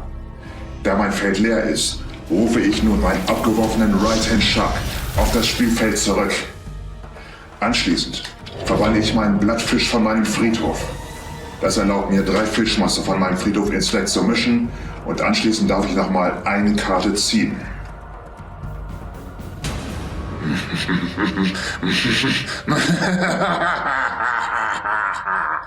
Was ist so komisch? Ganz einfach, du kleines Fischstäbchen. Es ist vorbei. Aber wie? Ich habe 3 unglaublich starke Monster auf dem Feld. Nicht mehr lange. Ich opfere meinen Right-Hand Shark und rufe Liebler Drache, Daedalus!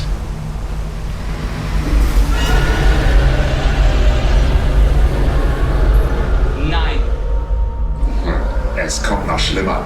Als nächstes opfere ich auch Daedalus. Das erlaubt es mir nun, die ultimative Waffe der Tiefsee zu rufen. Zeig dich in deiner ganzen Pracht. Ozeandrachenherrscher, Neo Daedalus!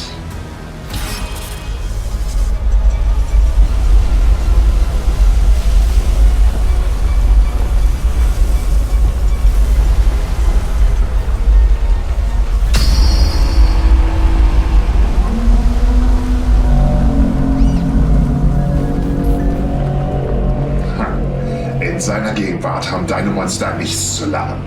Los, Neo Daedalus, tu dein böses Werk! Wenn ich meinen legendären Ozean auf den Friedhof schicke, kann mein Neo Daedalus alle anderen Karten auf dem Feld sofort wegfegen. Des Weiteren verlierst du sämtliche Karten in deiner Hand.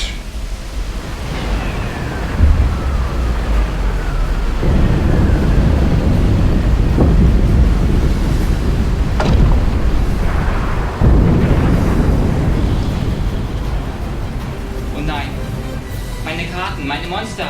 Nichts ist geblieben. Und mit nur 600 Lebenspunkten hast du keine Chance auf Rettung. Leg los, Neo Daedalus. Beende diesen Kampf.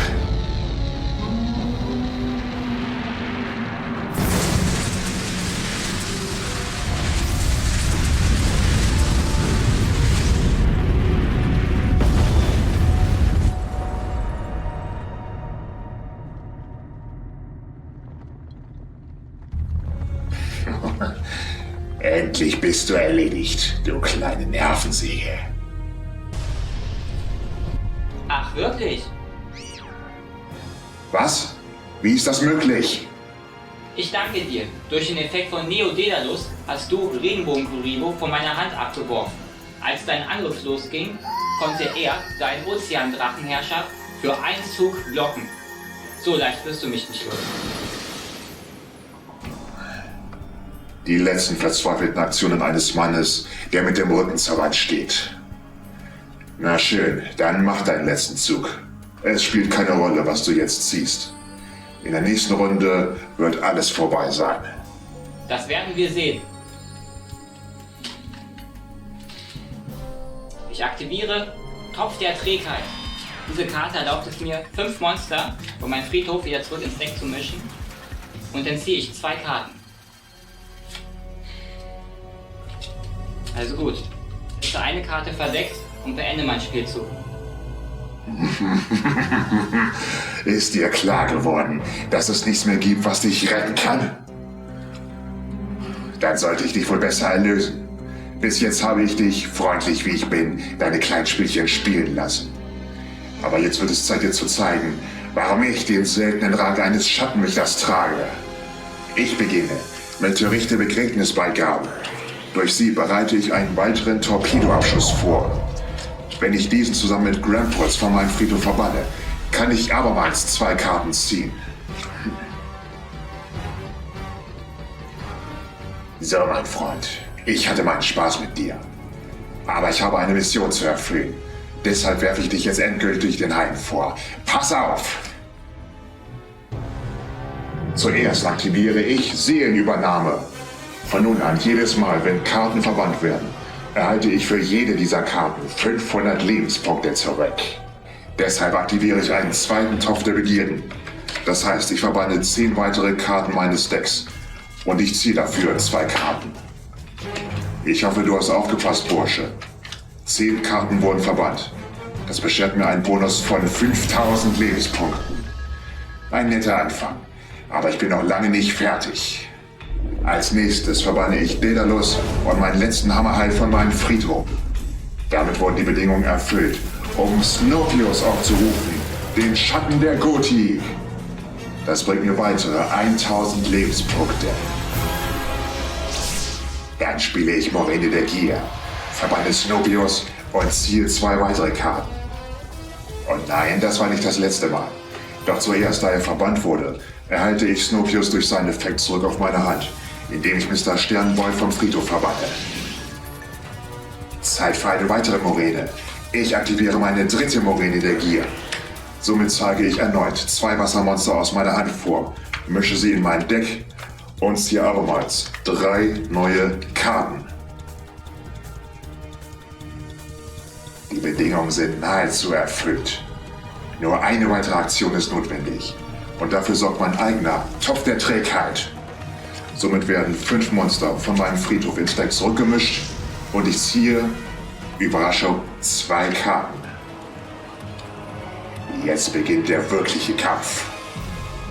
Alles startet mit einer weiteren thunderschönen Prinzessin.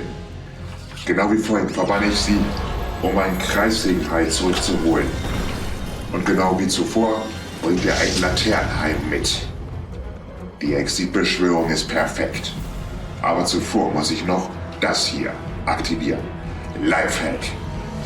Wenn ich sie aktiviere, werden die ATK meines Laternenhais auf Höhe deiner Lebenspunkte reduziert. Warum ich das tue? Das wirst du schon bald erfahren. Anschließend überlagere ich beide Monster erneut und rufe Nummer 73, Abyss Splash.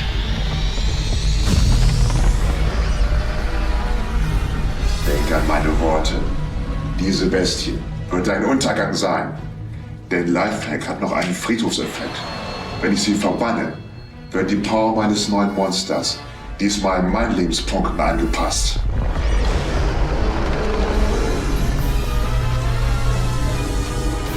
Vielleicht verstehst du jetzt, worauf ich hinarbeite. Natürlich erhalte ich 500 weitere Lebenspunkte durch Seelenübernahme. Und sie kommen gerade richtig. Nun, da ich diese Karte aktiviere, Psy-Glutsch.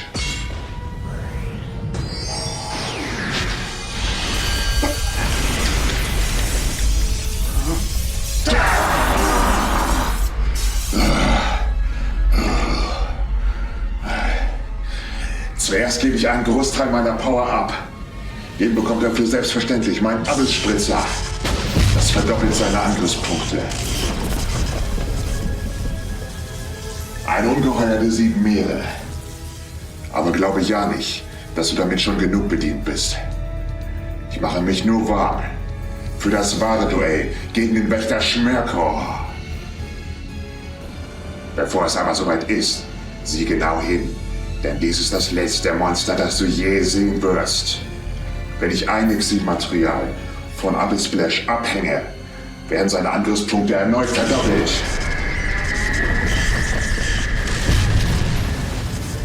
Sieh es ein Leichtmatrose wie du hat keine Chance gegen die unglaubliche Gewalt der unendlichen Sill. Nein, so darf es nicht enden. Los, Abyss Splash! Erledige ihn!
Dann ist es an der Zeit, dass ich Schmürke herausfordere.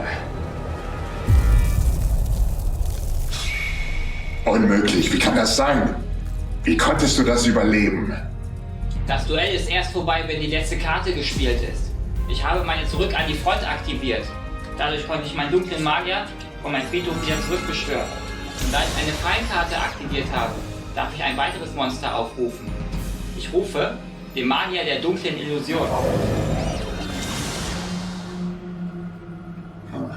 Dies ist nur ein vorübergehendes Zoom. Neodaedalus und Abyssplash macht seine Monster alle!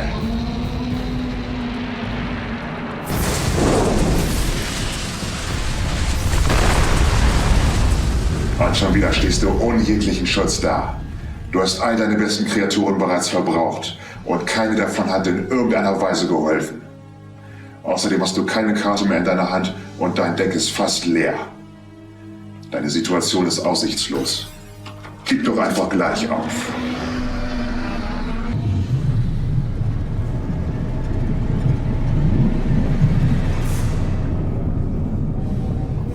Nein, ich werde meine Träume nicht einfach so wegwerfen. Wenn es schlecht steht. Ich muss weiterhin an meiner Zukunft festhalten. Wenn ich ihn in diesem Zug nicht erledige, macht mich der Schattenwächter 100% fertig. Ich werde hier heute nicht untergehen. Also gut, nichts geht mehr. Das ist doch mal ein Anfang. Ich spiele meine dritte Seelendiener-Karte aus. Dadurch lege ich dunkler magischer Kreis von meinem Deck oben auf mein Deck. Dann verbanne ich Seelendiener und dadurch, dass ich Mana, Mahat, dunkler Magier und dunkles Magiermädchen habe, darf ich jetzt 4 Karten von meinem Deck ziehen. Das ist Schmirkos Karte. Okay, du Kinderschreck, jetzt bist du in Schwierigkeiten. Ich spiele noch einen dunklen magischen Kreis aus. Dadurch kann ich mir die 3 obersten Karten meines Decks angucken und in beliebiger Reihenfolge zurücklegen. Okay, dann wollen wir mal gucken, was du dagegen tun kannst. Ich spiele Schmirkos Karte. Höhle der Finsternis. Was? Das kann nicht sein. Es ist unmöglich, dass du ihre Kräfte ebenso effizient einsetzen kannst. Finden wir es heraus. Ich habe noch ein paar Überraschungen geplant und alles fängt hiermit an. Ziehen verbessert. Normalerweise müsste ich ein Monster der Stufe 8 oder höher als Tribut anbieten. Aber dank der Höhle der Finsternis hat diese Regel keine Geltung mehr. Stattdessen opfere ich deinen mächtigen Ozean-Drachenherrscher. Nein, nicht meine ultimative Kreatur. Und doch. Und nachdem ich dies getan habe, darf ich 2 weitere Karten ziehen. Ich gebe dir recht. Ich habe meine besten Karten bereits verloren. Aber eins stimmt nicht. Es waren nicht alle meine besten Karten. Und das zeige ich dir hiermit. Die Zauberkarte Magiegeladene Fusion. Damit kann ich Monster von meinem Friedhof fusionieren zu einem neuen, mächtigen Zauberer.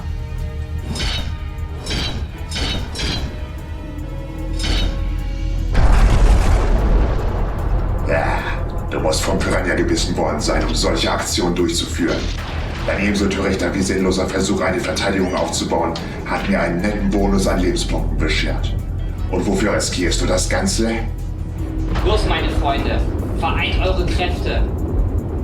Dieses Monster wird ein Untergang werden, Schattenwächter. Quintett Magier! 4500 Punkte? Und du wirst die alle in Aktion erleben. Aber zuerst aktiviere ich seine versteckte Fähigkeit. Da er aus 5 verschiedenen Magiern besteht, kann er jetzt sein gesamtes Feld auslöschen. Und dann ist er wegfrei.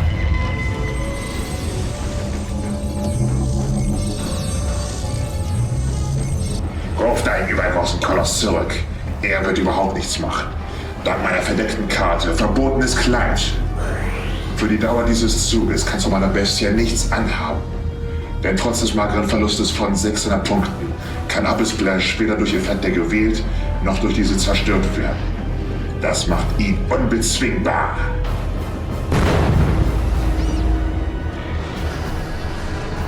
Das heißt, sein Monster bleibt auf dem Feld. Selbst wenn. Es wird Zeit, dass ich das Ruder in die Hand nehme. Mein Magier wird gleich auf deine Bestie losgehen. Dank dieser Karte. Dunkelheit durchdringen. Wenn mein Magier deine Bestie angreift, erhält er Angriffspunkte in Höhe der Angriffspunkte deines Monsters. Du magst meinen Neodaedalus besiegt haben, doch an meinem Abyss-Splash wirst du dir die Zähne ausbeißen. Er kämpft in einer anderen Liga. Auch wenn dein Quintet-Magier eine Menge Power besitzt, wird er keine Chance gegen meine Kreatur haben. Denn ich kann immer noch ihre ATK verdoppeln und somit ist sie wieder stärker. Das ist mein letzter Zug. Ich werde alles geben. Los, Quintett Magier, greif sein Nummer 53 Abyss-Spritzer an. Dein letzter Fehler. Abyss-Splash, schlag zurück!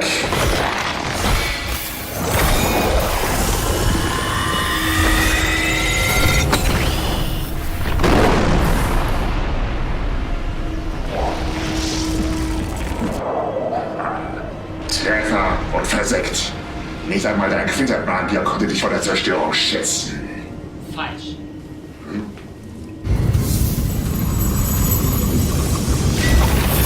Was? Was hast du getan? Ich habe meine letzte Option benutzt und damit nicht nur meinen Magier gerettet, sondern ich werde auch gleich den Ausgang dieses Duells entscheiden. Ich aktiviere meine letzte Zauberkarte. Kampffusion! Dank dieser Karte bekommt mein Quintett-Magier die Angriffspunkte deines Abyss-Spritzers dazu. Du weißt, was das heißt. Das darf doch nicht wahr sein! Doch. Und dadurch, dass du deine Bestie so hoch gepusht hast, gibt dies mein Magier genug Power, um dieses Duell zu beenden. Und jetzt, im Namen der Mannschaft der Octavius und allen verschwundenen Seeleuten, werde ich deine Zukunft versenken.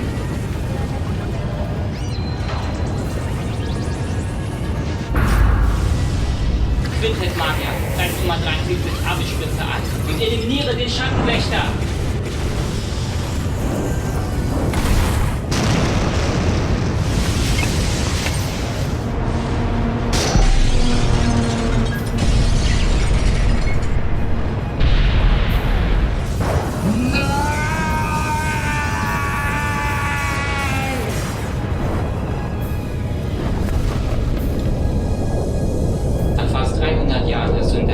Spiel der Schatten verloren. Du Narr hast meine Pläne zerstört. Aber es ist zu spät für dich, um noch zu entkommen. Das Schiff steht kurz davor zu versinken. Es wird dich mit in die Tiefe reißen und alle Hinweise vernichten, die die Existenz des Reichs der Schatten bestätigen. Das betrifft auch deinen Freund. Nein, Schmirko. Er ist immer noch da drin.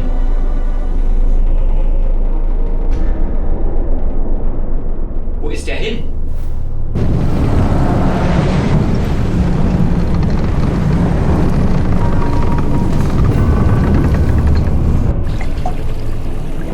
Verdammt, wie soll ich hier wegkommen?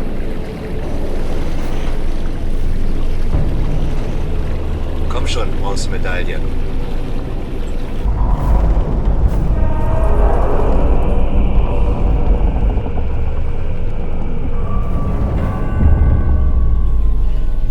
Glaubst du, der Schattenwächter ist vom Schiff entkommen?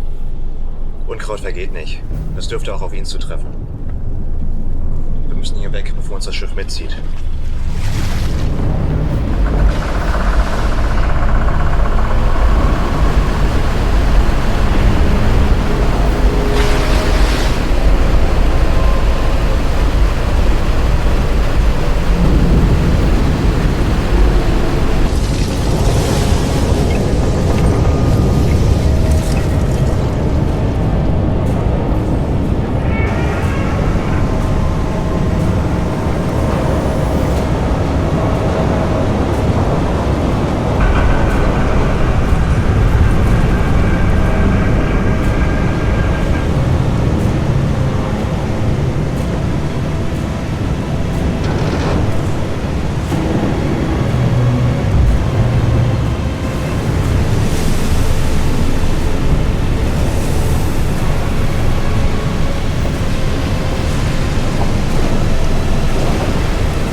Meister Alexander.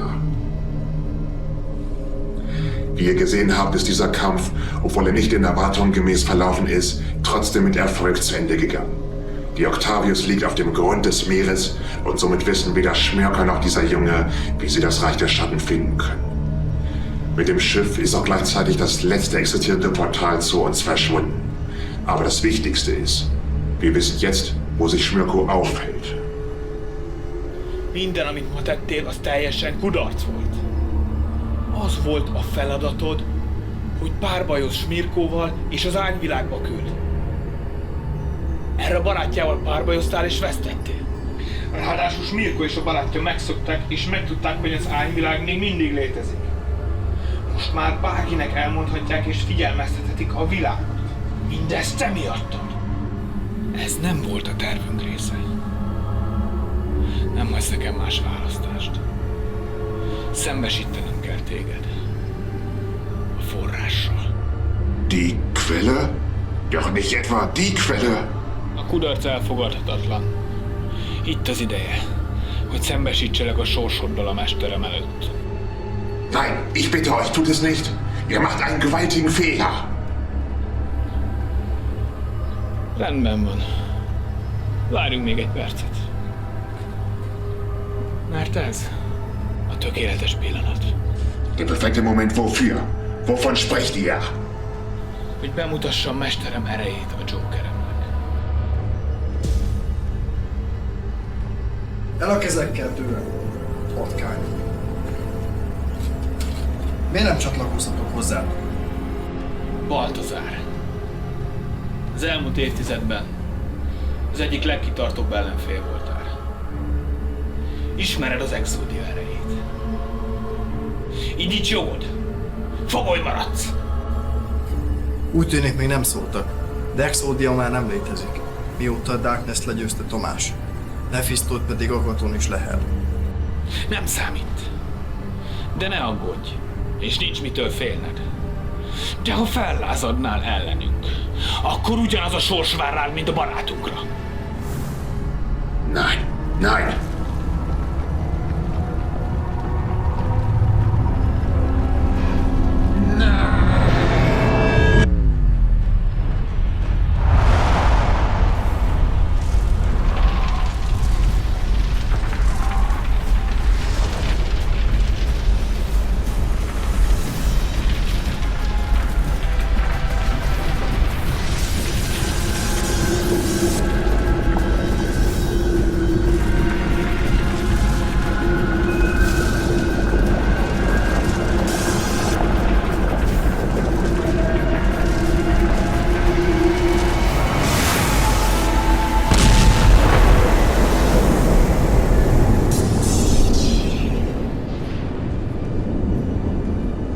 Hogy tudod csak úgy eltűnni? Ez lehetetlen. Mi lett belőled, Alexander? Teljesen más árnyékjátékosként ismertelek meg. Nem űztek téged az árnyékvilág mélyére? Óvatosan. Soha ne becsüld alá mesterem tervét. Minden lélekkel, amit az árnybirodalomba küldenek, az ereje csak nő. Mindenhol ott van, akárhová is nézel. Körülöttünk is. És bennem is. Lesz még időd gondolkodni. Zárjátok be ezt a makacs kutyát a legmélyebb börtönünkbe. Mostanában nem fog okozni több problémát.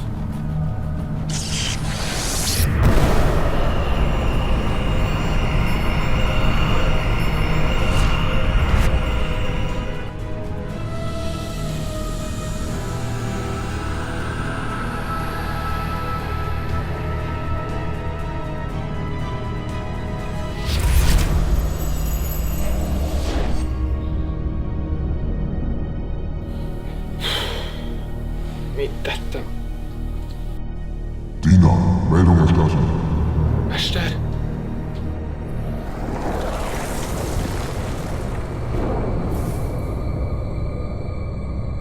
Mindent hallott. A küldetés nem úgy sikerült, ahogy terveztük. Az istenkártyák őrzője még mindig szabadlábon van. És most már ő is tud az árnyékvilág létezéséről. Ez gondot okozhat, mester. Ha nem állítjuk meg, figyelmezteti az egész világot a fenyegetésünkről. Du blickst ausschließlich auf die Nachteile dieses Ereignisses, mein Schüler. Auch wenn der Richter nicht selbst angetreten ist, lief alles nach Plan. Über all die Jahre konnte ich ihn nur outen, weil die Präsenz der Götterkarten ihn umgab. Da er diese allerdings nicht mehr besitzt, war dies nicht länger möglich. Deswegen haben wir das alte Schiffswrack an die Küste gesetzt, um ihn herauszulocken. Der Plan hat perfekt funktioniert. Und selbst wenn er die versteckte heilige Steintafel gefunden haben sollte, würde das für die Zukunft unserer großen Operationen keinen Unterschied machen. Milyen szent tábla? Darüber hinaus hat er keine Möglichkeit, die Inschriften zu visualisieren oder zu entziffern. Der Weg ist frei. Geh und ruf den gesamten Kreis der restlichen Schattenwächter zusammen. Der Zeitpunkt ist nah. Kezdődik az ősi árnyháború? Warum sollten wir erneut kämpfen, wenn wir alles haben, was wir brauchen? Jetzt haben wir Schmirko genau dort, wo wir ihn haben wollen. Halte dich bereit, mein Diener. Operation Nigrum Lux hat begonnen. Igenis, Mester.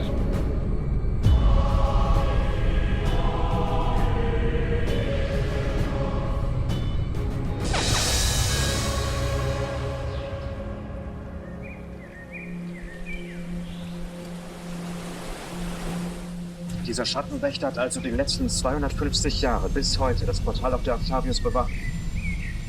Das bestätigt endgültig meinen Verdacht. Das Reich der Schatten hat nach Darkness Vernichtung nie begonnen, sich aufzulösen. Irgendjemand, der mir noch unbekannt ist, hält diese Dimension aufrecht. Ich werde herausfinden, wer es ist und ihn zum Teufel jagen. Und wenn du dabei wieder Hilfe benötigst, dann stehe ich dir wieder zur Seite. Darauf komme ich gerne zurück, Marcel. Aber jetzt sollst du dich von diesem Tag erholen, damit du dich auf deinen Auftritt bei der Weltmeisterschaft vorbereiten kannst. Du bist sehr stark geworden. Ja, du hast recht. Dieses Schattenduell war ein super Trainingsauftakt. Wenn ich weiterhin so trainiere, werde ich im Nu Weltmeister sein. Danke, dass du mir deine Karte geliehen hast. Aber Schmirko, jetzt muss ich los. Kein Problem. Viel Erfolg. Ich drücke dir die Daumen. Vielen Dank, mein Freund. Wir sehen uns ja im Finale.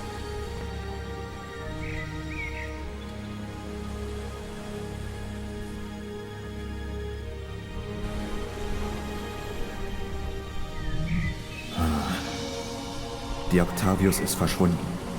Doch durch den Erkundungsgang konnte ich ein paar ungewöhnliche Informationen sammeln. In einem versteckten Raum gab es eine Wand, die über und über mit Zeichnungen verziert war.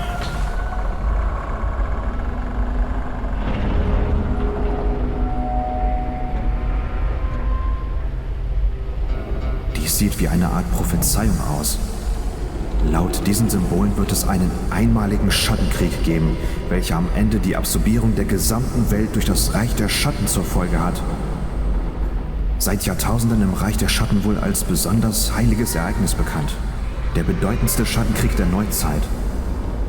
Unglaublich. Allerdings gab es dabei ein Problem. Die Symbole sind so alt, dass sie mit der Zeit zu unleserlich geworden sind, als dass ich sie entziffern könnte. Insofern musste ich mir schnell etwas einfallen lassen, bevor die Tafel endgültig mit der Octavius versinkt. Und im Normalfall wäre es unmöglich gewesen, sie wieder leserlich machen zu können.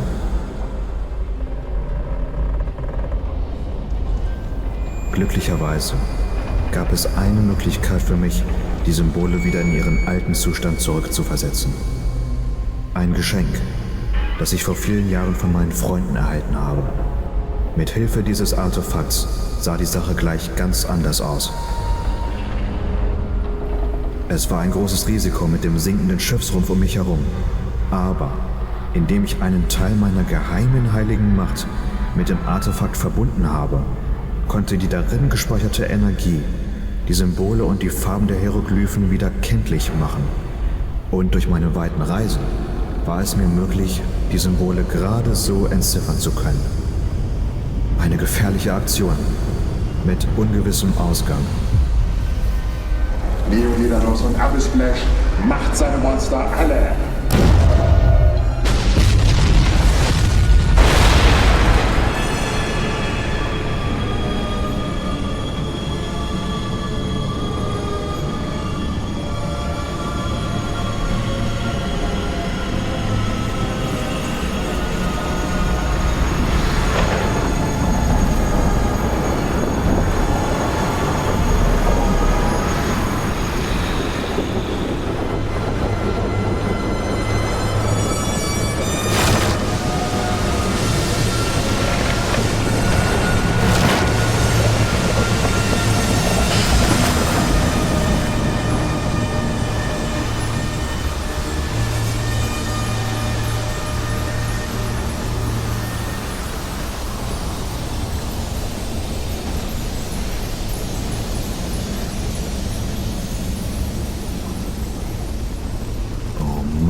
Und hier auf der Wand wird der Krieg in Form eines Namens mehrmals erwähnt. Und dieses Wort wird in Fachkreisen bezeichnet als Nigrum Lux. Mein Gott.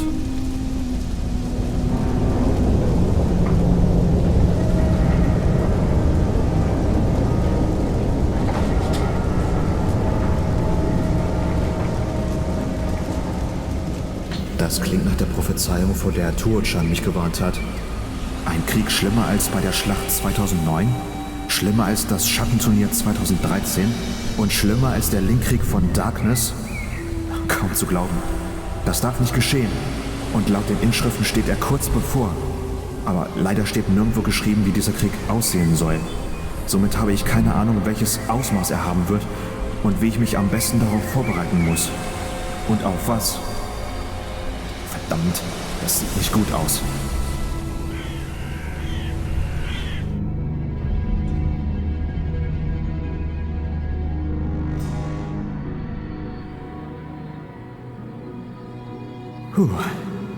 Endlich wieder zurück. Mein Schloss ist ganz in der Nähe. Trotzdem lassen mich diese Ereignisse nicht los. Leider ist mit der Octavius auch der letzte Zugang zum Reich der Schatten untergegangen, da sie nicht in unserer Welt gesunken ist, wie sich herausgestellt hat. Jetzt gibt es überhaupt nichts mehr, was auf die dunkle Dimension hinweisen könnte. Kein einziger Beweis für ihre Existenz und somit keinen möglichen Hinweis, was mit den ägyptischen Götterkarten passiert sein könnte. Ich verstehe nicht, wie das passieren konnte. In einem Moment haben sie noch ihre unglaubliche Macht entfaltet. Und plötzlich, etwas später, lösen sich die Karten mir nichts, dir nichts zu Staub auf. Sind sie für immer verschwunden? Und was ist, wenn jemand anderes sie in seinen oder ihren Besitz genommen hat? Ich habe keine Ahnung. Und die Zeit rennt mir davon.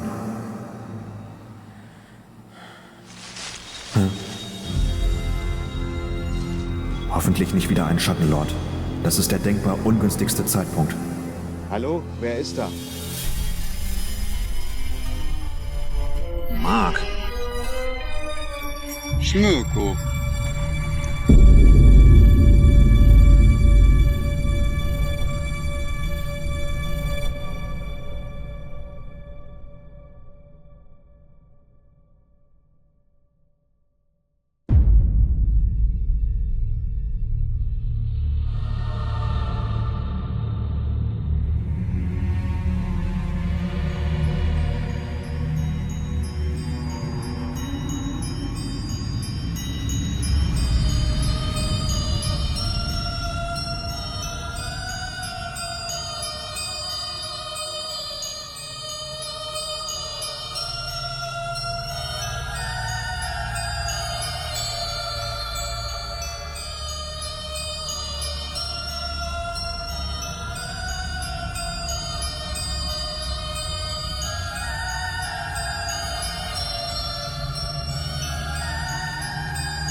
Vielen Dank, liebe Leute, fürs Zuschauen.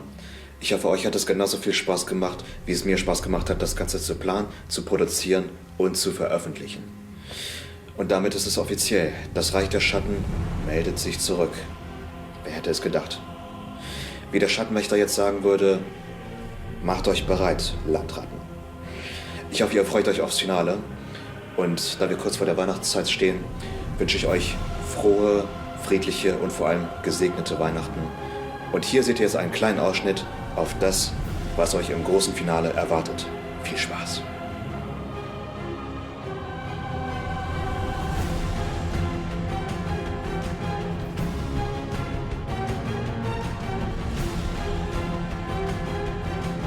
Paklinkban több lap van, mint engedélyezett. De hisz ez lehetetlen. Nem piszkáltam már a dual szemet évek óta.